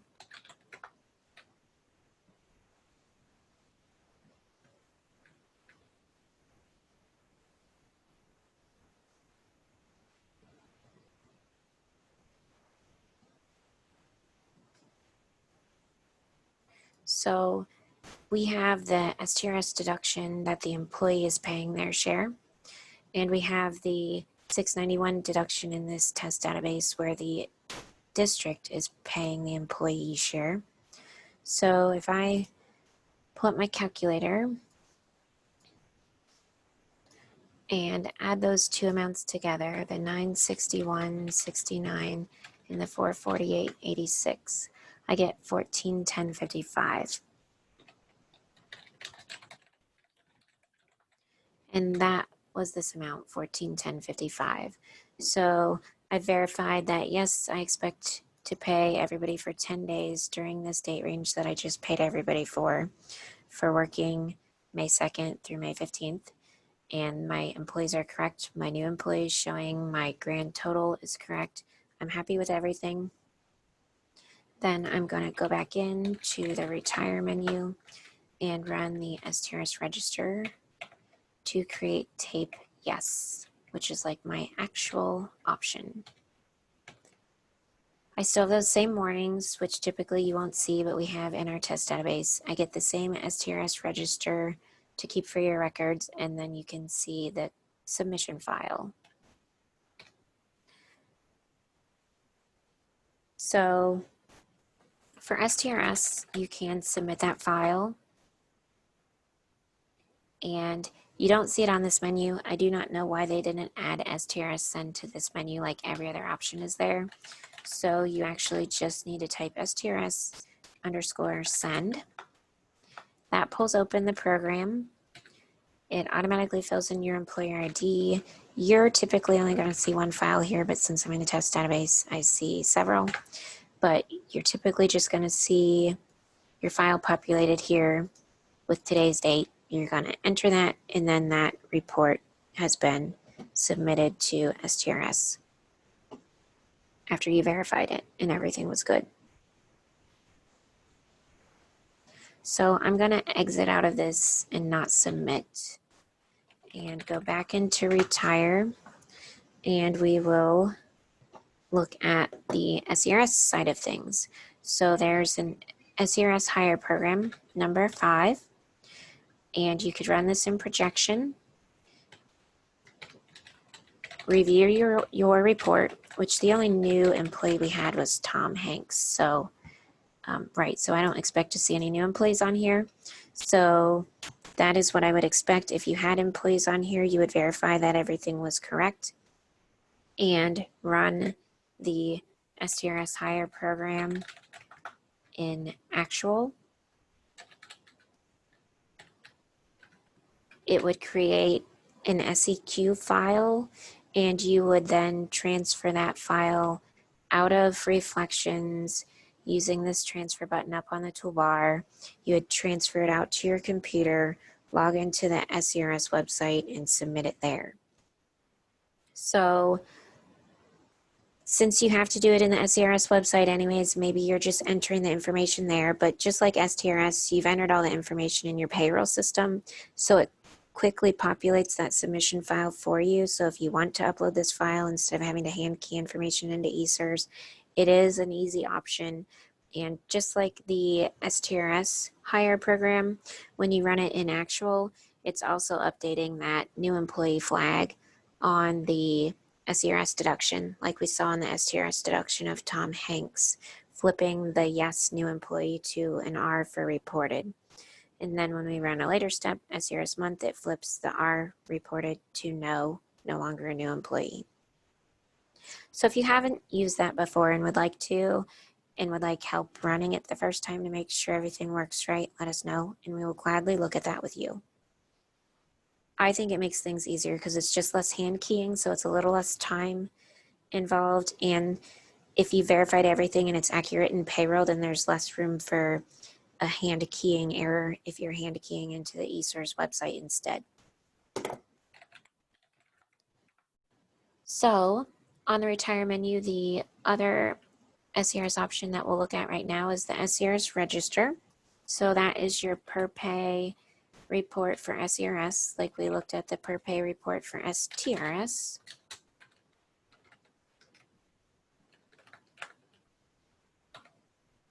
And the question, create SERS tape file, yes or no, that's like my actual or projection question. So no, I do not want to create a tape file at first, only after I've reviewed the information. How do you want to sort subtotal or page break? Enter my pay date. And then this pay cycle is something that it's not defined by the software, by Reflections, by USPS. It's actually defined by SERS. So in ESERS, you define your pay cycles with them. You may have one pay cycle or you may have multiples. If you're a biweekly district, it normally starts with BWK and then it's a number. If you're semi-monthly, it's normally SMO followed by a number. And that again, it's just assigned by SERS. So whatever your pay cycle is defined at in SERS, you just have to enter that here because it's going to put this information in the file so that it links up to the correct pay cycle in ESERS. and then you want to enter the period beginning and ending date that you entered when running the payroll. And the system is going to use this to pull in the correct records. So if you ran additions because you pay your subs on a different schedule, or you had a new employee and you had to run, so here I show my typical pay period was May 2nd through May 15th. Maybe I had a new employee that was hired on May 1st, but I didn't have them in time. I didn't have all of their information in time to pay them on the previous payroll. So I had to run them as an additions for May 1st through May 15th. I would then have to enter that here, and your pay cycle may be different on ESERS because you probably have to go define that for the different date range. But I would have to define that here to match up with my additions in order to include that employee who was on the different range. It's only going to pick up the employees that match this period beginning and ending date that you enter here.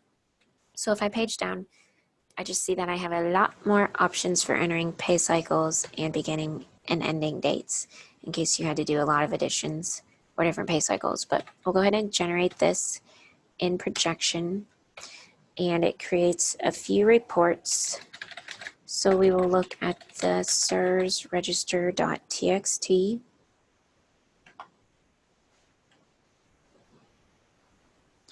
And just like we verified information on the STRS register, you want to verify information on this report. You want to make sure everybody is listed here for the correct number of days. So you would typically know during your pay period the typical person is working, 10 days, 9 days, whatever the calendar is. So it might be very easy to jump down and just look at your ones that are different and say, yep, Bugs Bunny, that's a sub. So that makes sense, 6 days. 29, that's Goldie Hawn. Okay, she's a cheer coach, so I was paying her for the whole season. So yes, that makes sense. But review the number of days, make sure they're correct. If adjustments are ever needed to days, those can be entered in attend screen. Like we went in attend screen and entered AT, SB entries, and ABSIs, absences. You can enter AD for adjustment, and then RE for retirement days, and do positive or negative numbers to get these numbers to be correct. You also want to verify on SERS the hours. So we didn't see hours on the STRS report because they don't collect it. SERS does. It's my understanding that they don't really use the hours currently, and they don't have any anticipation to, but since they're collecting it and you're certifying that this is accurate, I would glance down that and make sure that they do seem accurate to what you entered or what you expect for a typical contracted employee. If you need to correct it, it can be corrected in attend screen through an adjustment entry of an ADRH for retirement hours. So you can increase or decrease as needed until then you would rerun this report and make sure it looks accurate if you went and entered an adjustment. So, and just like on the STRS report, we looked back at the dead sum and made sure this total matched. If we go look at the dead sum, we're going to want to see 1,054.01.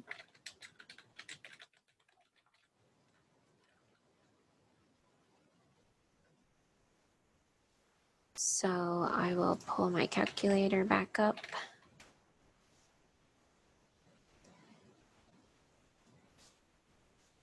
And we want to add the 590 and 690 amounts.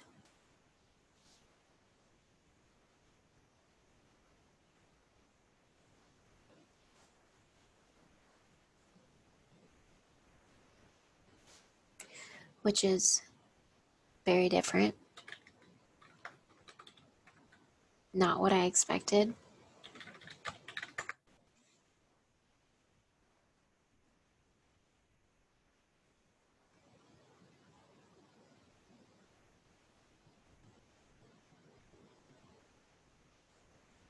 So my thought on that is I probably had an employee that I had not cleared accumulators on in this database before running this payroll. So it probably picked up information from a prior employee on SCRS from a prior payroll. And it's not just matching my current payroll, it's also matching, it's adding in a prior payroll. So at this point in time, I would say we would want to look into that because our SCRS register is not what we expected, or my paid ed resulting report, the dead sum, is not what we expected. But let's say we matched. If we matched, once you figured all of that out, then you would go back into the retire report SCRS register and you would create the tape. Yes. Oh, before we do that, I guess I can show you there was a second report that I didn't view yet. And it was the, pardon my scrolling, it was the SIRS detail.txt. So a few years ago, SCRS changed their reporting and they started creating this additional report to help you with that reporting. And so this shows the same information, the 1054.01, and still everybody's days and hours, but it's also showing you an earnings code and a period beginning and ending date and a pay date. So if you had people that you ran for additions, then their dates would show different here. Or if you were running this for more than one pay date, it would show that here. And you also have the earnings codes, which are defined at the bottom of the report. That O1 is for regular pay, O2 is for supplemental, O3 is for retro, and O4 is for stretch. If you saw anything in the 50s, 51, 2, 3, or 4, those are adjustment records. A 51 is an adjustment to regular wages, 52 is an adjustment to supplemental, and so forth. But these earnings codes also SCRS is now using to track if your employees were like actively working, earning regular wages, or were they on stretch pay? They were just getting paid over the summer. They were just getting paid accrued wages. So you actually see some people with two lines on here because they were paid some regular wages and some accrued wages. And we actually expect that with employees who are paid equal pay as yes, because the regular wages would be based on those 10 days that were incorporated in this pay period, and the O4 accrued wages, that stretch pay, is what brings them up or down to their even pay per period. But this is another report. I can't say you need to know all these earning codes or anything, but like if you're playing around with somebody's days and you're trying to give somebody days and it's just staying at 0, the report shows 0. I know there's 2 lines for Christy on here, but let's say she just had 1. And you were entering an adjustment in a 10 screen for days and you couldn't figure out why it wasn't showing up here. It's hard-coded in this report that if you're paying stretch pay, so if they were only paying stretch pay like a teacher over the summer, that they can't be working. They can't have days associated with that stretch pay. So sometimes you might think, well, the report's not doing what I wanted, but it's hard-coded in the back. So sometimes it is helpful to come here and look at this earnings code or look at the date range that you're paying somebody for another reason as you're troubleshooting something on the report. In that case, if you needed to report days for an employee who only had a line for an earnings code of 04, then you should be able to correct that in ESERS after you upload the file. You should be able to make a change, an adjustment to their record in ESERS. Okay, so back to the retire menu, the SCRS register. If everything's verified, everything balances, back to our dead sum, which I think my training database just had some junk data in it, and I apologize. You would come in here and you would run create tape file yes as your actual option.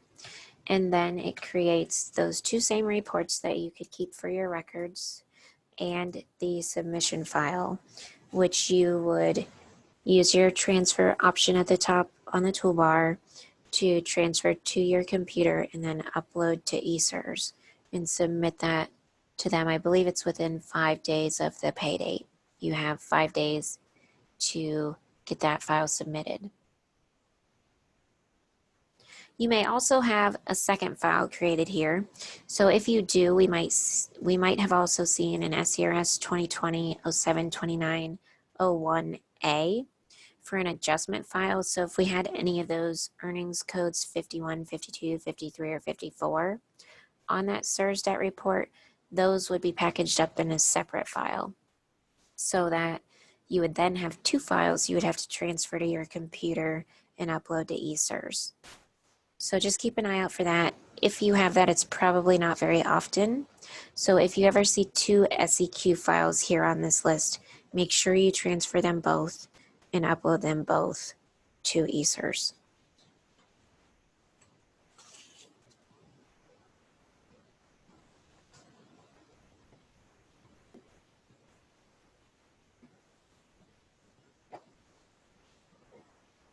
Okay, so the next step on the LACA checklist is the new hire program. So if I type new hire at a menu, it pulls up this screen. It shows you the resulting report names and gives you a question, update bioscreen, yes or no. That's my projection or actual. So the first time I do this, I probably would say no. I want to review my report first. And create paper list only, yes or no, is an option for the district. But let's go ahead and run this and take a look. And I do see some messages on my screen, no errors, one employee that needs to be reported, which I would expect to be Tom Hanks. And if I view the new hire.txt, it is Tom Hanks. Here's his hire date. You would review this information and make sure it includes all of your new employees, and you have to report this to ODJFS within 20 days of hire. So if you are entering a bunch of employees, but they're not going to be included in payrolls for a while, you did have the option in new hire to enter specific employees. So you can force employees on the new hire report in anticipation, they've been hired, but you're just not paying them yet.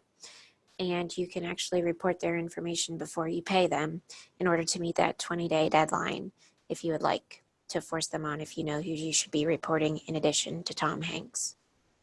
So you would review that text file and make sure it's correct. And if I go, there was the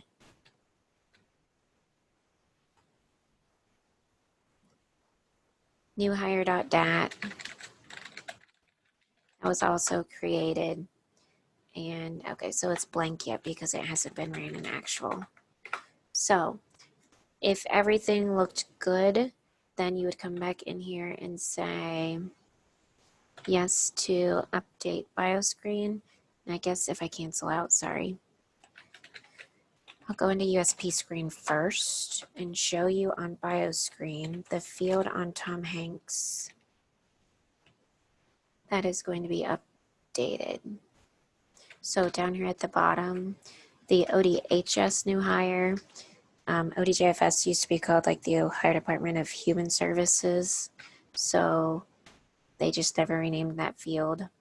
So has the employee been reported?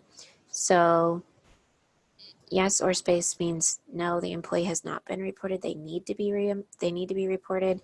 And R means the employee has been reported. So after we run this, it's going to update that field.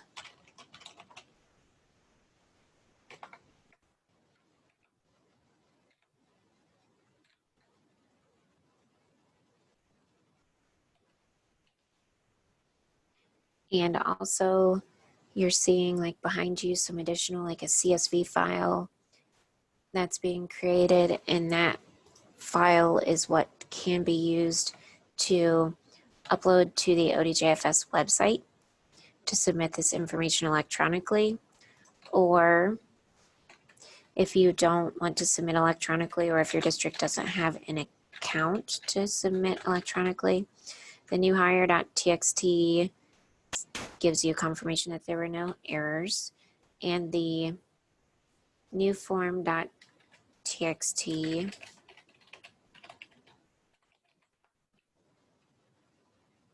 This is the one that you can actually print and fax to ODJFS or put in the mail to ODJFS to meet your reporting requirement.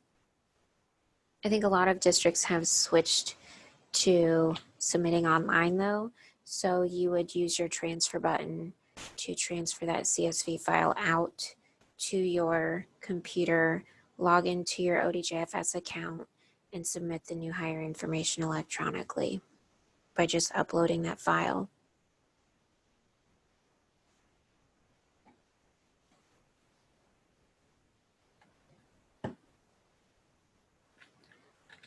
So another option that's on the LACA payroll checklist is leave projection. So if I type LEVPRO at a menu prompt, I see this screen.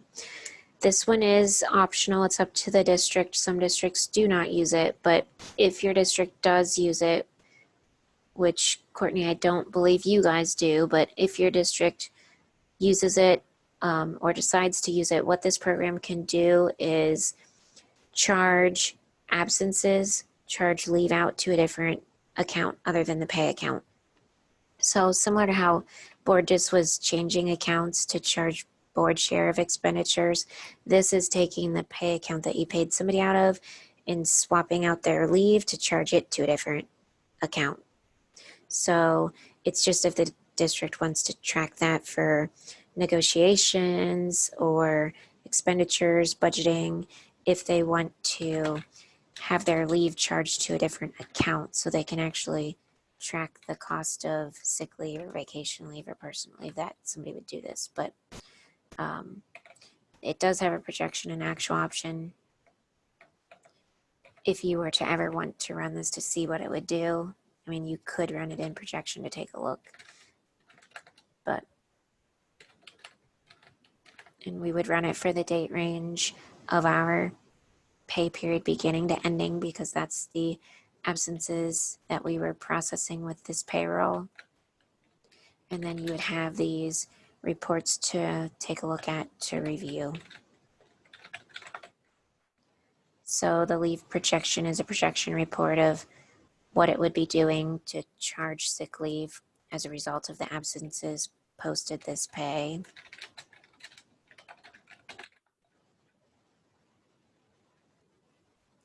And then here's the detail of that with the employee names who are making up those absences.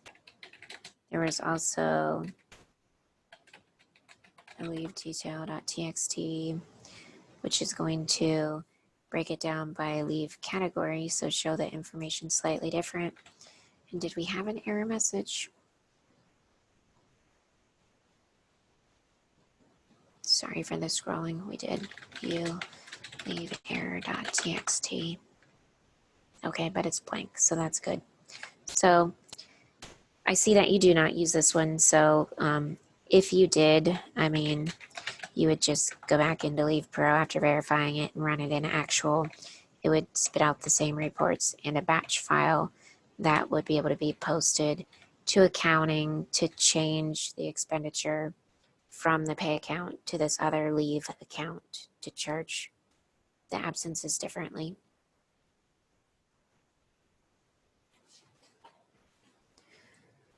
So we've talked about all of these steps that are going to charge to accounting. So the payroll gross expenditure, we've created a batch file when we ran check update. And I said we'd charge that expenditure to accounting later. And we looked at Leave Pro here that created a batch file that can be charged to accounting. We looked at BoardDis that creates a file that can be posted to accounting. So you post those to accounting using the auto post program. When you go to that menu, you see several options. The leave option is for the Leave Pro, so you will not use that. The payroll option is for the gross payroll expenditure for that batch file that was created when we ran check update. The void and unvoid would be if you were voiding or unvoiding somebody's payroll check. So like outside of payroll, you had to void a check or something. there's also a batch file that needs to get posted to accounting when you do that. The future purchase order option is there for your accounting folks if they create future purchase orders to post that information to accounting after the future purchase order should no longer be a future purchase order to get the purchase order to the right status. The board dis option is what we use to post that board dis file like we looked at Medicare and insurance to create that requisition over on the accounting side.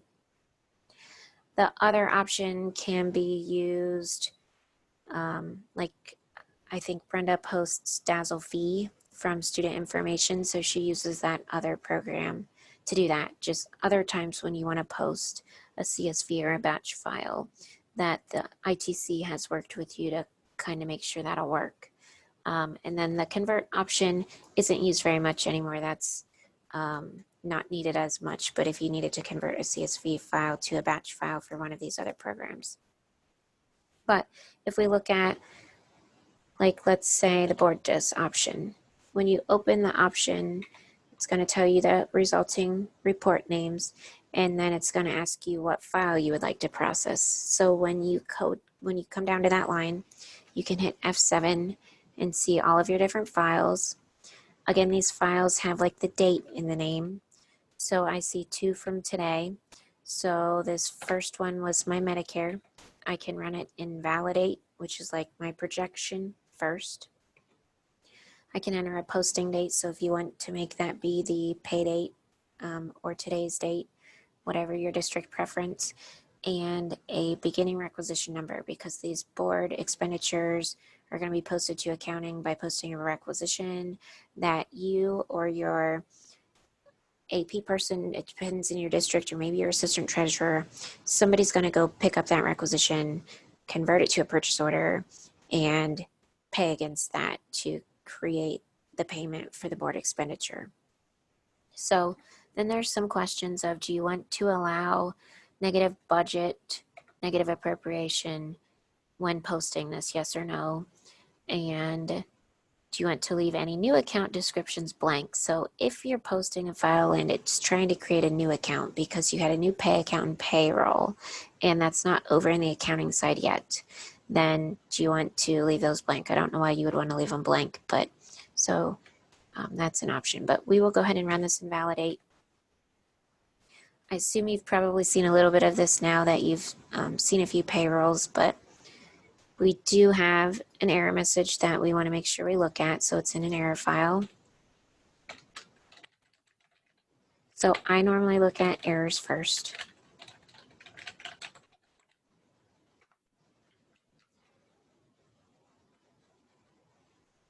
And so my error message is a warning, and it's saying that I would have a negative remaining balance for cash. My general fund account is very negative in this test database because we don't have any cash in the test database. So I'm going to ignore this in a test database, but in your database, in a district, you would want to check with the treasurer about this before proceeding. So the other report that was created was autopost_board_dis.txt. And it is going to show you that dollar amount and that it's going to create a requisition for that dollar amount. So this 8480, that was our Medicare board share.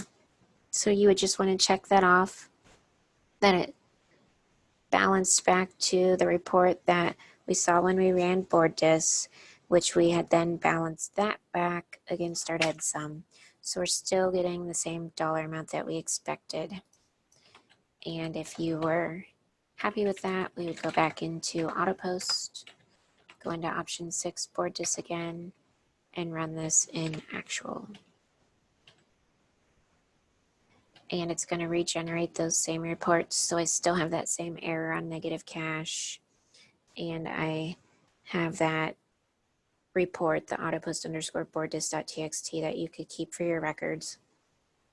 And what that did was go over to the accounting side and create that requisition. So if I scroll back up, I would then be able to go into accounting and look for my requisition KAS 00003 and convert that to a purchase order and post a payment against it.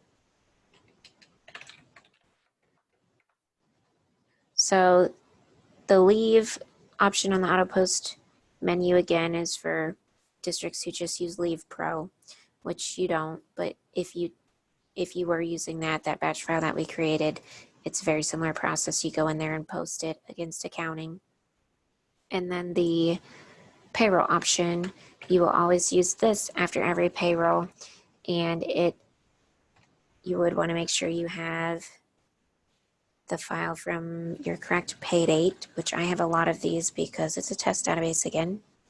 But so here's my one for the May 22nd payroll. I would run this first and validate. And do you want to use the pay date from the file, yes or no?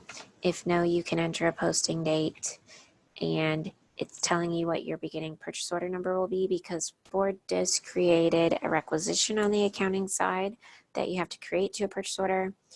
This auto post of gross payroll is just going to go ahead and create the purchase order, and it's also going to post the expenditure. This is going to be a once and done thing. Everything's going to be done, whereas Board Disc kind of allows you as the district to, go through an approval process on that requisition if you need to, make any adjustments to the requisition or purchase order if you need to before you post that payment to make sure you're paying the vendor the correct board share that you want to pay them. With the auto post of gross payroll, your treasurer has most likely already signed off, like on that, might have been called like the buddis.txt or disdet. So this is already approved. It's just going to do everything. It's going to create the purchase order, post the expense, and everything's going to be done when we do this in actual. So do you want to leave new account descriptions blank? Yes or no? Similar to Board Disc, if new accounts are being created because they exist in this payroll file, but they are not in use as yet.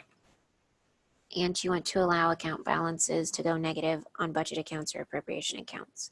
That is, maybe something you want to talk with your treasurer about to see how they feel about allowing budget or appropriation to go negative. You may not say yes, but in a test database, I'm saying yes. So I am getting an error message on my date. So date must be within current processing period. So my accounting files in this test database are not in July of 2020. So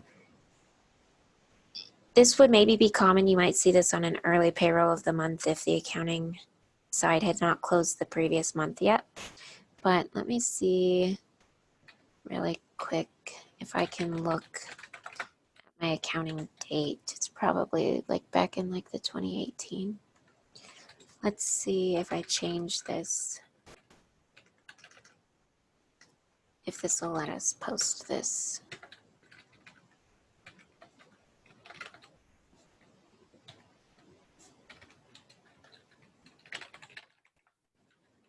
Or at least do the validate. So let's go back into payroll again and pick our file from this current payroll.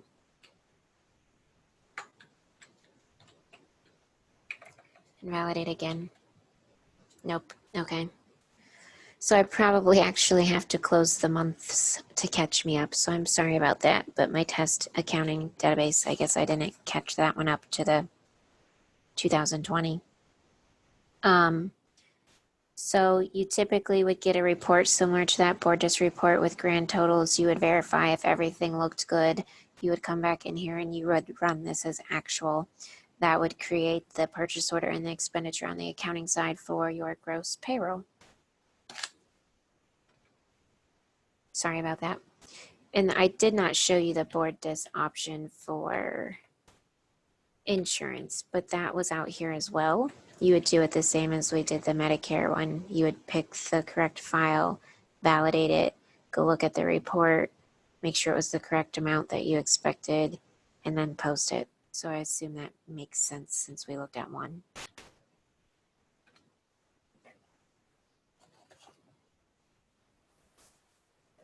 That would pretty much wrap up your per pay processing. And you would then, the next step would be month end. So when you get to the end of the month, there are a few options on the retire menu for month end. You have SERS month and STRS month. So we will look at STRS month. And there is a clear STRS month to date accumulators question, yes or no. That's like your projection or actual. So the first time, no, we will not clear. We'll verify and then come back in and clear. So the reporting month and year, include employees with fiscal year to date amounts only, no, and execute, and we will look at this report.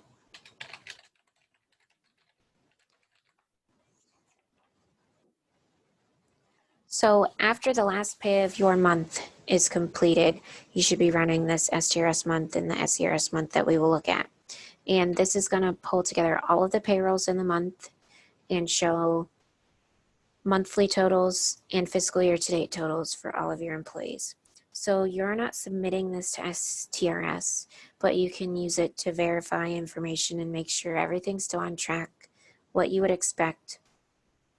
And then when you run it in actual, it's going to clear some accumulators at the bottom of deduction screens and change some flags. So if you were trying to compare amounts, this would be the total of your dead sums for any pay in the month of May, since we're looking at May. So you could cross-check those amounts as well if you wanted to pull up your dead sum from all of the pays in May and crunch those numbers and add those up.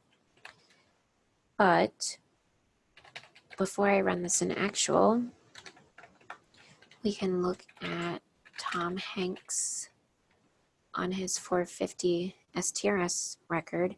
Right now he's showing as a new employee R, and he has month-to-date totals on this deduction.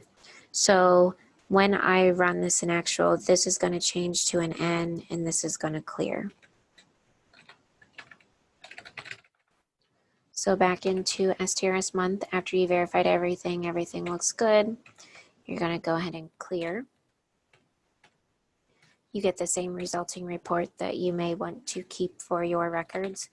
And just to show you what it also did in addition to creating the report, here is Tom Hanks. He's now showing as no, not a new employee, and his month-to-date amount is wrong. I mean, gone, not wrong. I'm sorry. So you should be doing that after the last pay of the month. And also on the retire menu, the SERS month, option 3. So if we run that for May 2020, no to clear accumulators at first. We'll verify first and then come back in and clear.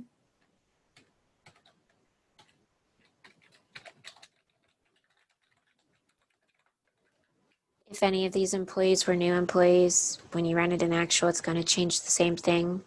That flag from reported to no, not new, but everybody, not just the new people, everybody's going to have that month to date amount cleared. So again, this is for the full month, so it's combining all of the payrolls of the month. My days paid look the same because I only really ran one payroll in May in this test database. I didn't run the first pay of May, I just skipped it. But typically this would be combined dollar amounts and days and hours for the full month, and then combined dollar amounts, days, and hours for the full fiscal year. And your grand totals at the bottom, you could compare to your dead sum reports for all of the pays in the current month. If everything looked good, you would go back in.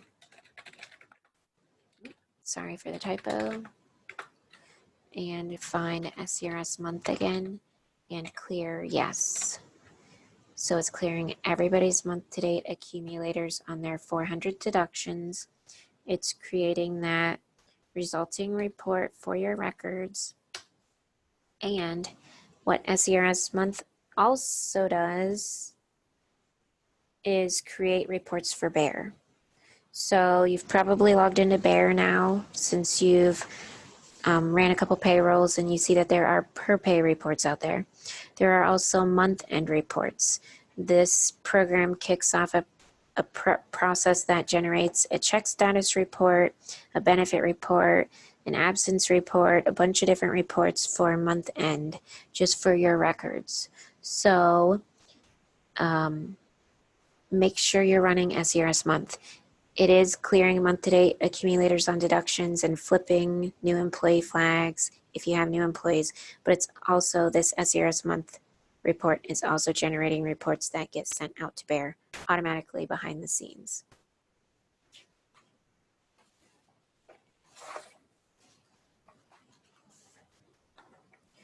And the next few steps that we will look at,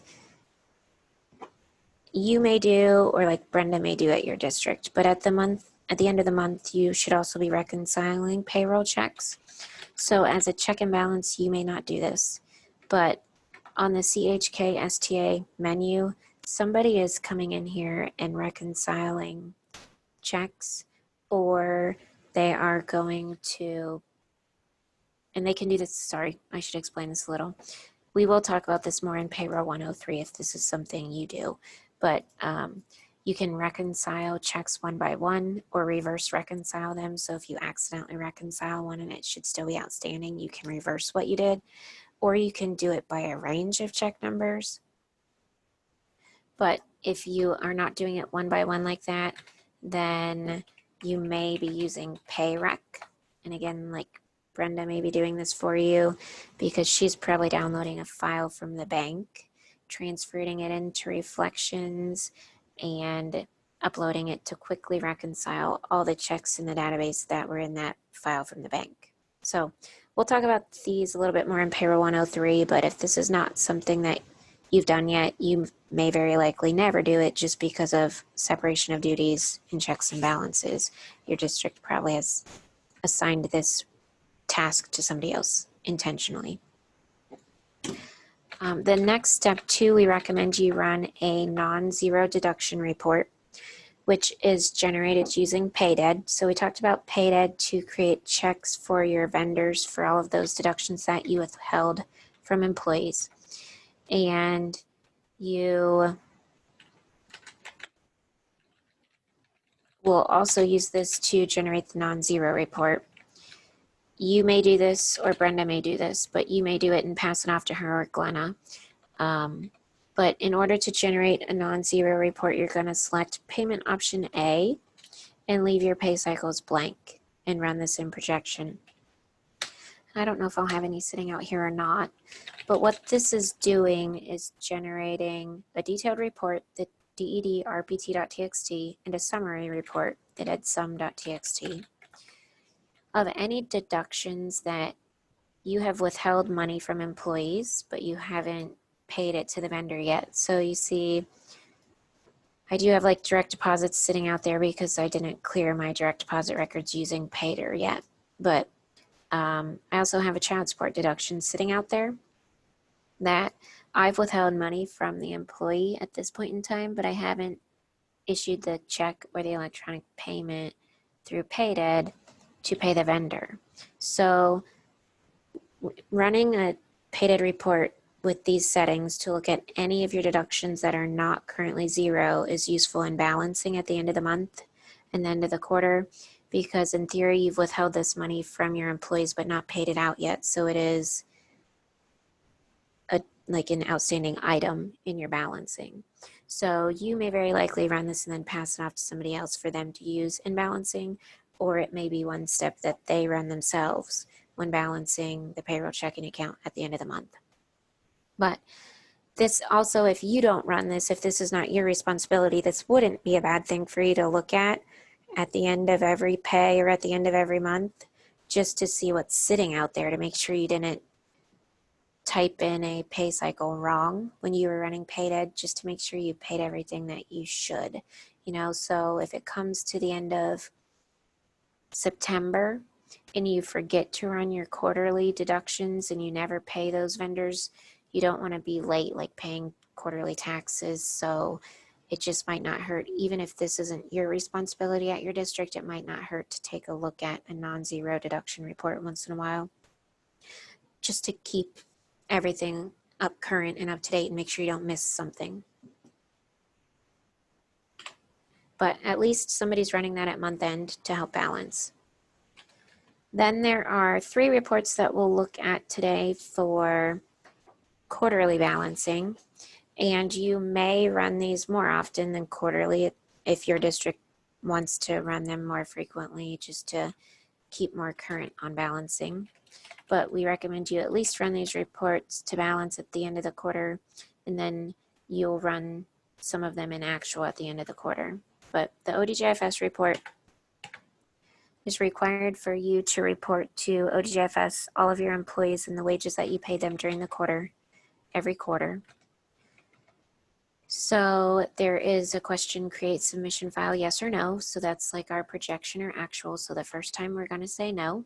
You fill in the reporting year, reporting quarter. And again, I was running a payroll in May, so I'm in quarter 2. And the maximum number of weeks. Now, the maximum number of weeks, you should count the Saturdays in the quarter. I don't know if you can see this little calendar on my screen as I pull it up, but you should look at a calendar and physically count the number of Saturdays that fall in the quarter to see if there are 13 or 14. You may always think there's going to be 13, but it typically, I don't know if it's once every few years, there will be a quarter where there's 4 Saturdays in a quarter, just the way the calendar falls. So you want to make sure you put the correct number here, because you don't want to, this is going to limit everybody on the report to not be any higher than 13. So you don't want to type in 13 when there were actually 14 weeks in the quarter and make it look like people didn't work 1 week. So if you count Saturdays in the quarter, then that's input correctly here. You run it in projection and you view your report. And when looking at this report, you want to verify the number of weeks. So most of your employees are going to be the same for your contracted employees. A new hire would be less. So that's Tom Hanks. He was hired in the middle of the quarter. And a sub would be less if they didn't work every week. You also see a column for was the employee paid on the 12th of the first month of the quarter, on the 12th of the second month of the quarter, and on the 12th of the third month of the quarter. And the system is going out and looking at that based on what period beginning and ending date the employees were included in. So I only ran a payroll in May, and these employees were included on that payroll on the 12th of the month. So that's another reason why it's important when I talked about I&I Cal to make sure your period beginning and ending dates from one payroll to the next that you don't skip. You don't skip Saturdays and you don't skip the 12th of the month ever to make sure this report is correct. Then you're going to see quarter to date gross wages paid, quarter to date ODJFS wages, and year to date taxable wages. So the gross wages are what you actually paid them. The quarter to date, this quarter, the quarter to date ODJFS wages may be less because there is a cap every year. So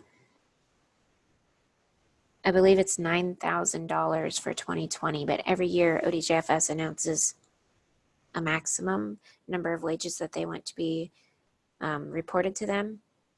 And so this is when the people reach that maximum during a certain quarter, then it only reports the remainder that is owed for them. And then going forward, they wouldn't have any ODJFS reportable wages. And that dollar amount's just programmed in on the back end of the system. So you don't have to worry about that dollar amount. The system is calculating it for you in that column.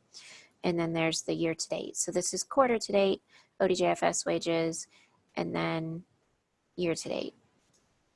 So you also should be, in addition to reviewing the information up above, you should be reviewing your totals and balancing them, and you probably use a spreadsheet to do that.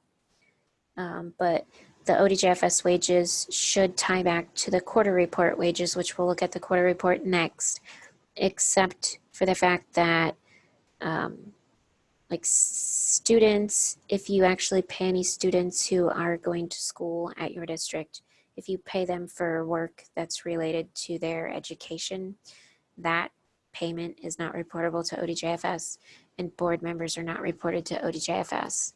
And then NC1 payments are not reported to ODJFS. So For the most part, your ODJFS report is going to tie back to quarter report, but those could be discrepancies. So you would need to look up those amounts, and that should be the difference between the two reports if you have any difference at all. So if that ODJFS report looks good, and in all honesty, I would probably go ahead and run the quarter report next, tie it back and balance it before running it in actual. But since we are just looking at like one concept at a time today, kind of, sort of, you would come back in here once everything's balanced, everything's verified, and you would change your submission file to yes. And enter, and then you have that same ODJFS report for your records, and you have the submission file. And then that's when you can let LACA know that you are done with your ODJFS reporting, and we submit that ODJFS file for you. We have to run a program on the back end to add some header information to that file so that it's accepted by the ODJFS website. And then we upload that and submit that for you. So some districts email us every quarter and say, hey, I've created the file. They have that as a step on their checklist, and that's fine. If you don't have that as a step on the checklist at the end of the quarter, we are out there looking for everybody's too and making sure that we're submitting every district that needs submitted. So if we don't see this file, you haven't done it yet, you might get a call from us. We might say, hey, we're trying to submit everybody's ODJFS and we don't see yours. So we try to have your back on that. But if you have it on your district checklist to email us, go ahead and email us and let us know it's out there and it's done. Just like with the retirement reports, when you were reviewing that ODJFS report, if anybody's weeks were incorrect, those can be adjusted through the attendance screen through an adjustment. So you would add an ADOB, because ODJFS used to be OBES.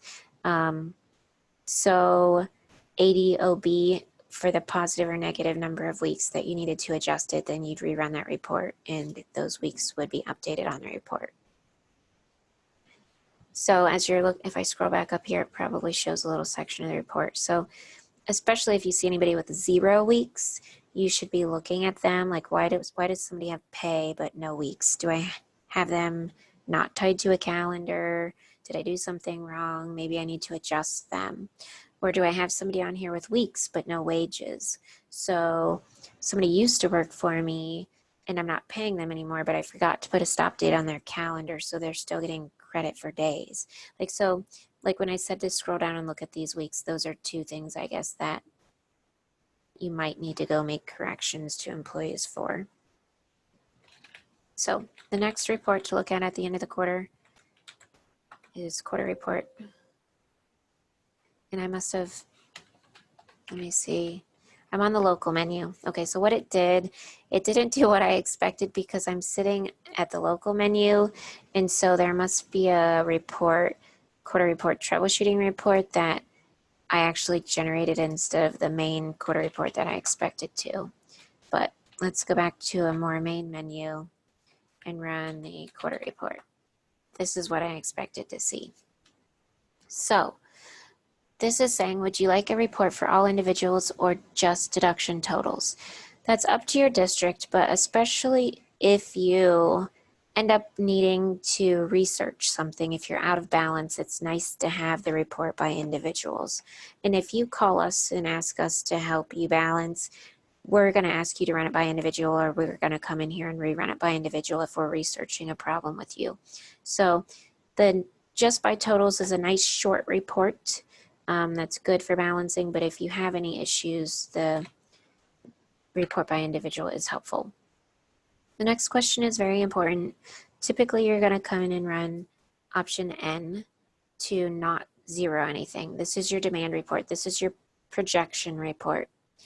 And then when you're completely done with the quarter balancing for the first quarter and the third quarter, and you probably have this written down on a checklist at your district, for the first quarter and the third quarter, then after you balance everything, you're going to come back in and run it for Q.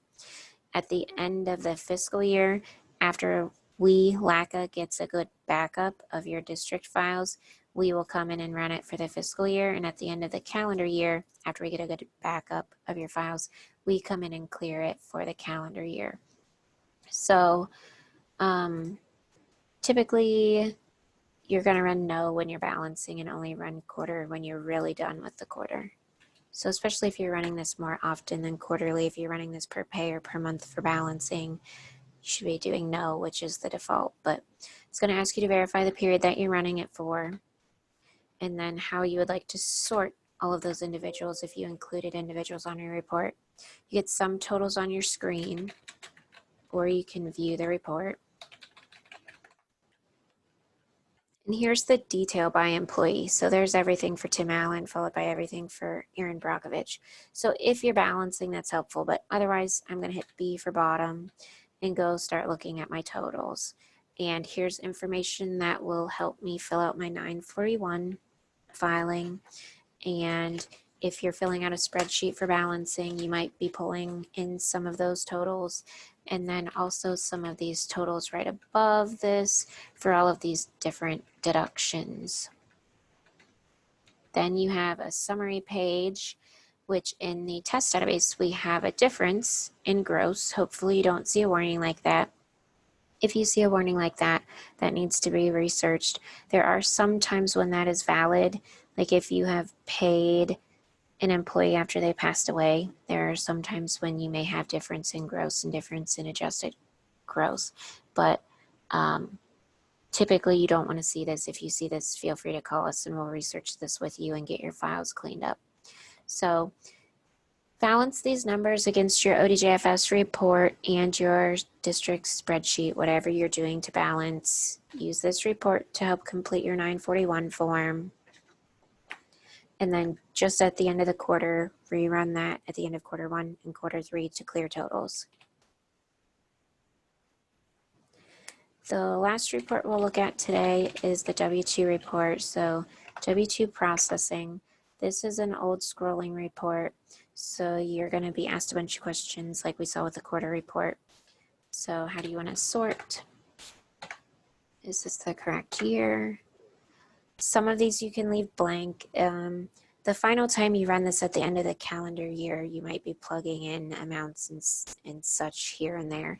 And we will talk about this report in more detail at a calendar year-end training to make sure that you're answering all of these questions correctly before you actually generate the files for your W-2s. But do we want to create a W-2 tape file? No, not at this point in time in the year. Do you need to print the employer's name and EIN numbers? And it's pulling a lot of the information in from like USPS DAT, your other screens where this information is plugged in. So do you have any other federal ID number, state number? Are you a state and local government employer non-501c or a state and local tax exempt employer 501c? And again, that's really more important the last time you run it before generating W-2s at the end of the calendar year. So we talk about this at our calendar year end roundtable in more depth. But you will either be an S or a Y to that question, depending on if your district has filed for 501c3 status. It's pulling in my district information. Is this correct? And then at this point, you hope you do not receive a warning like this. This means I have something that I should go clean up. I have an annuity record that doesn't have a specific annuity type, so the system, if I were printing W-2s right now, wouldn't know how to reflect this annuity. Is it a 403B? Is it a Section 125? Is it, I mean, there's a 457, there's a bunch of different options. So I would have to go into USPS DAT, dead name, to pick the specific annuity type and then rerun this so that it would know what to do on my printed form of my W-2. But we also talk about that warning message at the calendar year end training. Do you want any box 14 fringe benefit information printed on your W-2? At this point, we could say no since we're just using it for balancing, but you might answer yes at the end of the calendar year. And do you want additional information to print on your employee's W-2, like union dues or contributions to like donation amounts, like if you're, I'm trying to think of even the name I'm thinking of, like if you withhold money from employees' checks to make a donation and they maybe use that information when they're filing taxes, you may want to print that on the W-2 to be nice to help them out. So that's optional. At this time of year, I'm going to say no just by doing my default 09s, but you could enter deduction codes there going forward. And what I was thinking of was United Way. I'm sorry, but I wasn't thinking of that. So for instance, United Way, you may want to print that on their W-2. Would you like one for dummy alignment? No. And then that generates all of these reports. So you do see that we have an error report. The main report is the W-2 report, and then you have some print files and submission files. So the two that you're worried about are the error report, if there is one, and the main report. So on the error report, let's see what we have. We have some employees. So Tim Allen has a negative amount that cannot be reported on the W-2. So it's reporting 0.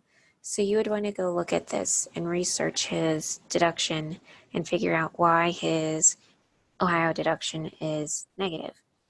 There may be corrections that need to be made. Maybe you avoided a check or something crossed years. We would just want to research these all. And if they're showing up early in the year by you running this W-2 report quarterly at least, if not more often, then a lot of these errors are going to reappear. So if you have the error or the warning researched and fixed or researched and explained early on in the year, then when you get to the end of the calendar year, your life is a lot easier. So here is a fatal of an invalid SSN, which is not surprising me because we're in a test database. This system is not comparing the actual social security number to the employee's name to make sure it's that you didn't make a typo, but there are just certain series of SSNs that are just not valid that will never be assigned. So that's why we have a fatal on these. There is a program that we talk about at calendar year, and that allows you to actually verify employees' social security numbers that you didn't type them wrong. But we'll talk about that at the calendar year and mating. Then there's total annuities does not equal total gross less taxable gross. So there was probably a refund of deduction that crossed years on this employee. So like health insurance that was withheld in December but refunded in January maybe. But you would want to research this. Well, and I see below this one is actually city tax, not insurance. So you would want to research these two are related. This is the negative deduction causing the issue up here probably. Or maybe not, there's probably still an annuity deduction. Another invalid SSN. So you would want to print this out, research all of these, see if you need to make manual adjustments to make these warnings or errors disappear. Like I would need to correct some social security numbers at the least because those are fatals.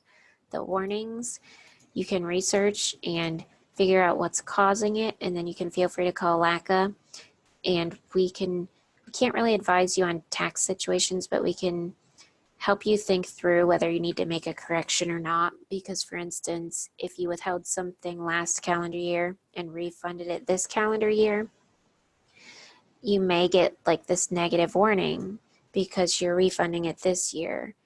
But as long as last year's W-2 reflected the withholding, then you would want to reflect the refund on this year's W-2. So sometimes it's just a warning and it can be ignored, but you need to research that and actually determine if that's true or not. So I know you guys have some at your district already that are popping up because everybody always has a couple. And so you probably have already seen this or you will soon. And you kind of already probably have a feeling for some of them that are justifiable that you just need to explain. But if you're ever unsure about it, feel free to call us and we'll help you research where that's stemming from. And then we can tell you your options of, well, if you want to correct it, here's where you would go, and here's how it would impact last year's W-2, and here's how it would impact this year's W-2. Then you can make the decision or talk it over with your treasurer on what to do.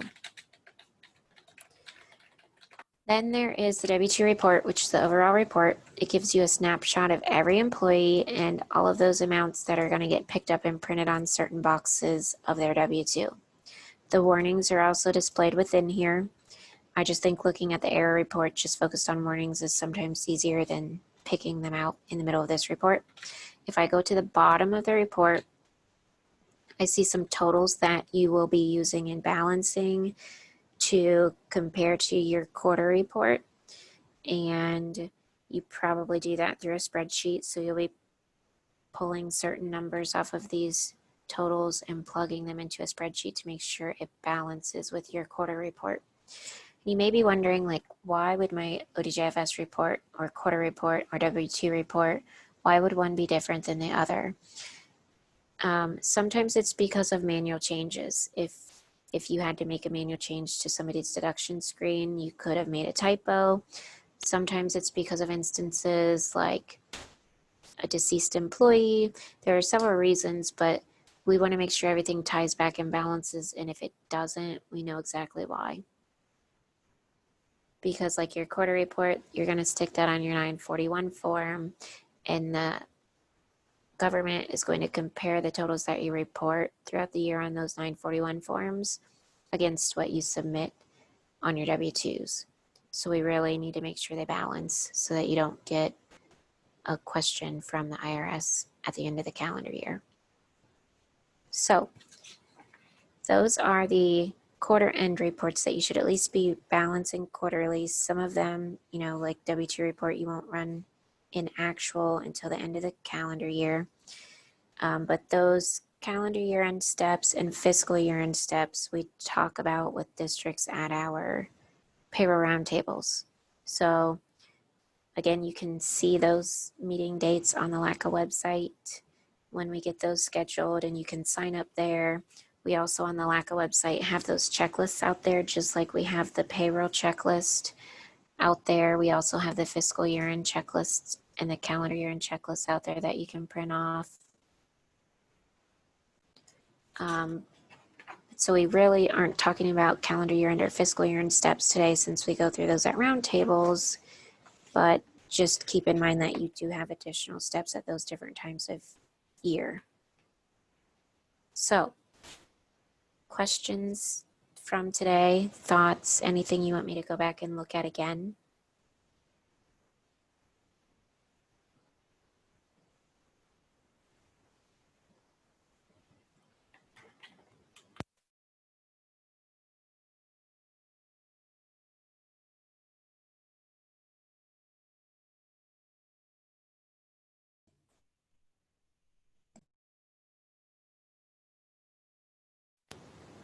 I'm not currently seeing any questions in chat. So I'll keep an eye on that to see if you post any in a minute. I'll just talk a little in case you are trying to type a question. If not, maybe if you want to type something that you don't think you have questions at this time. Okay, I see that. I don't think I have any questions. Good, thank you. But so hopefully this helped make a little sense of the process. You've already seen the process, I'm sure, running payrolls, but this kind of explained what each step is doing.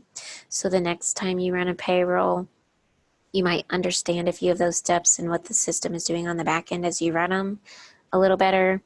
And also just keep in mind, like I gave you that LACA payroll checklist, you might want to compare that against your district payroll checklist. If you have any steps that you have on your checklist that are not on ours, that's fine. You very likely have some district specific steps that you guys have determined that you're doing.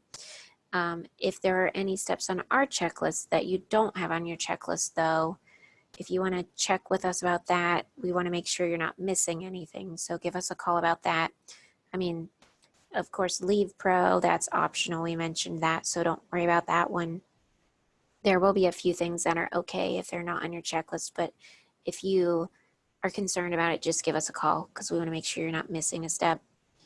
And I guess my only other reminder is probably make sure you're balancing at every step, like from step to step, report to report, you're balancing. And I know you guys use spreadsheets and are pretty good with that, but there's a lot of times when, you know, you can key something wrong or an employee might not pull into payroll for whatever reason, and you just want to make sure everybody gets paid. and everybody gets paid accurately. So balancing is probably like the biggest thing I guess I would like you to take away from today. But if there's anything else, I mean, you can always call us. You can always email us. The best email is thefiscal@laca.org, just because it opens a help desk ticket and the entire team sees that. So like today, where Jake and I were on with you, Mary's out monitoring emails. So it's best if you email the team if you ever have questions or if you want to call. But hopefully this was helpful. Then if there's a time that you ever, after a few more payrolls, want to see like a payroll 103, that class, we normally just look at the oddball programs that you use throughout the year at random times, like mass change or like the check reconciling process, like different things that you may use, or if you needed to void a payroll check, what that looks like. So if there's ever a time that you want us to look at scheduling something like that for you, you'll just have to let us know.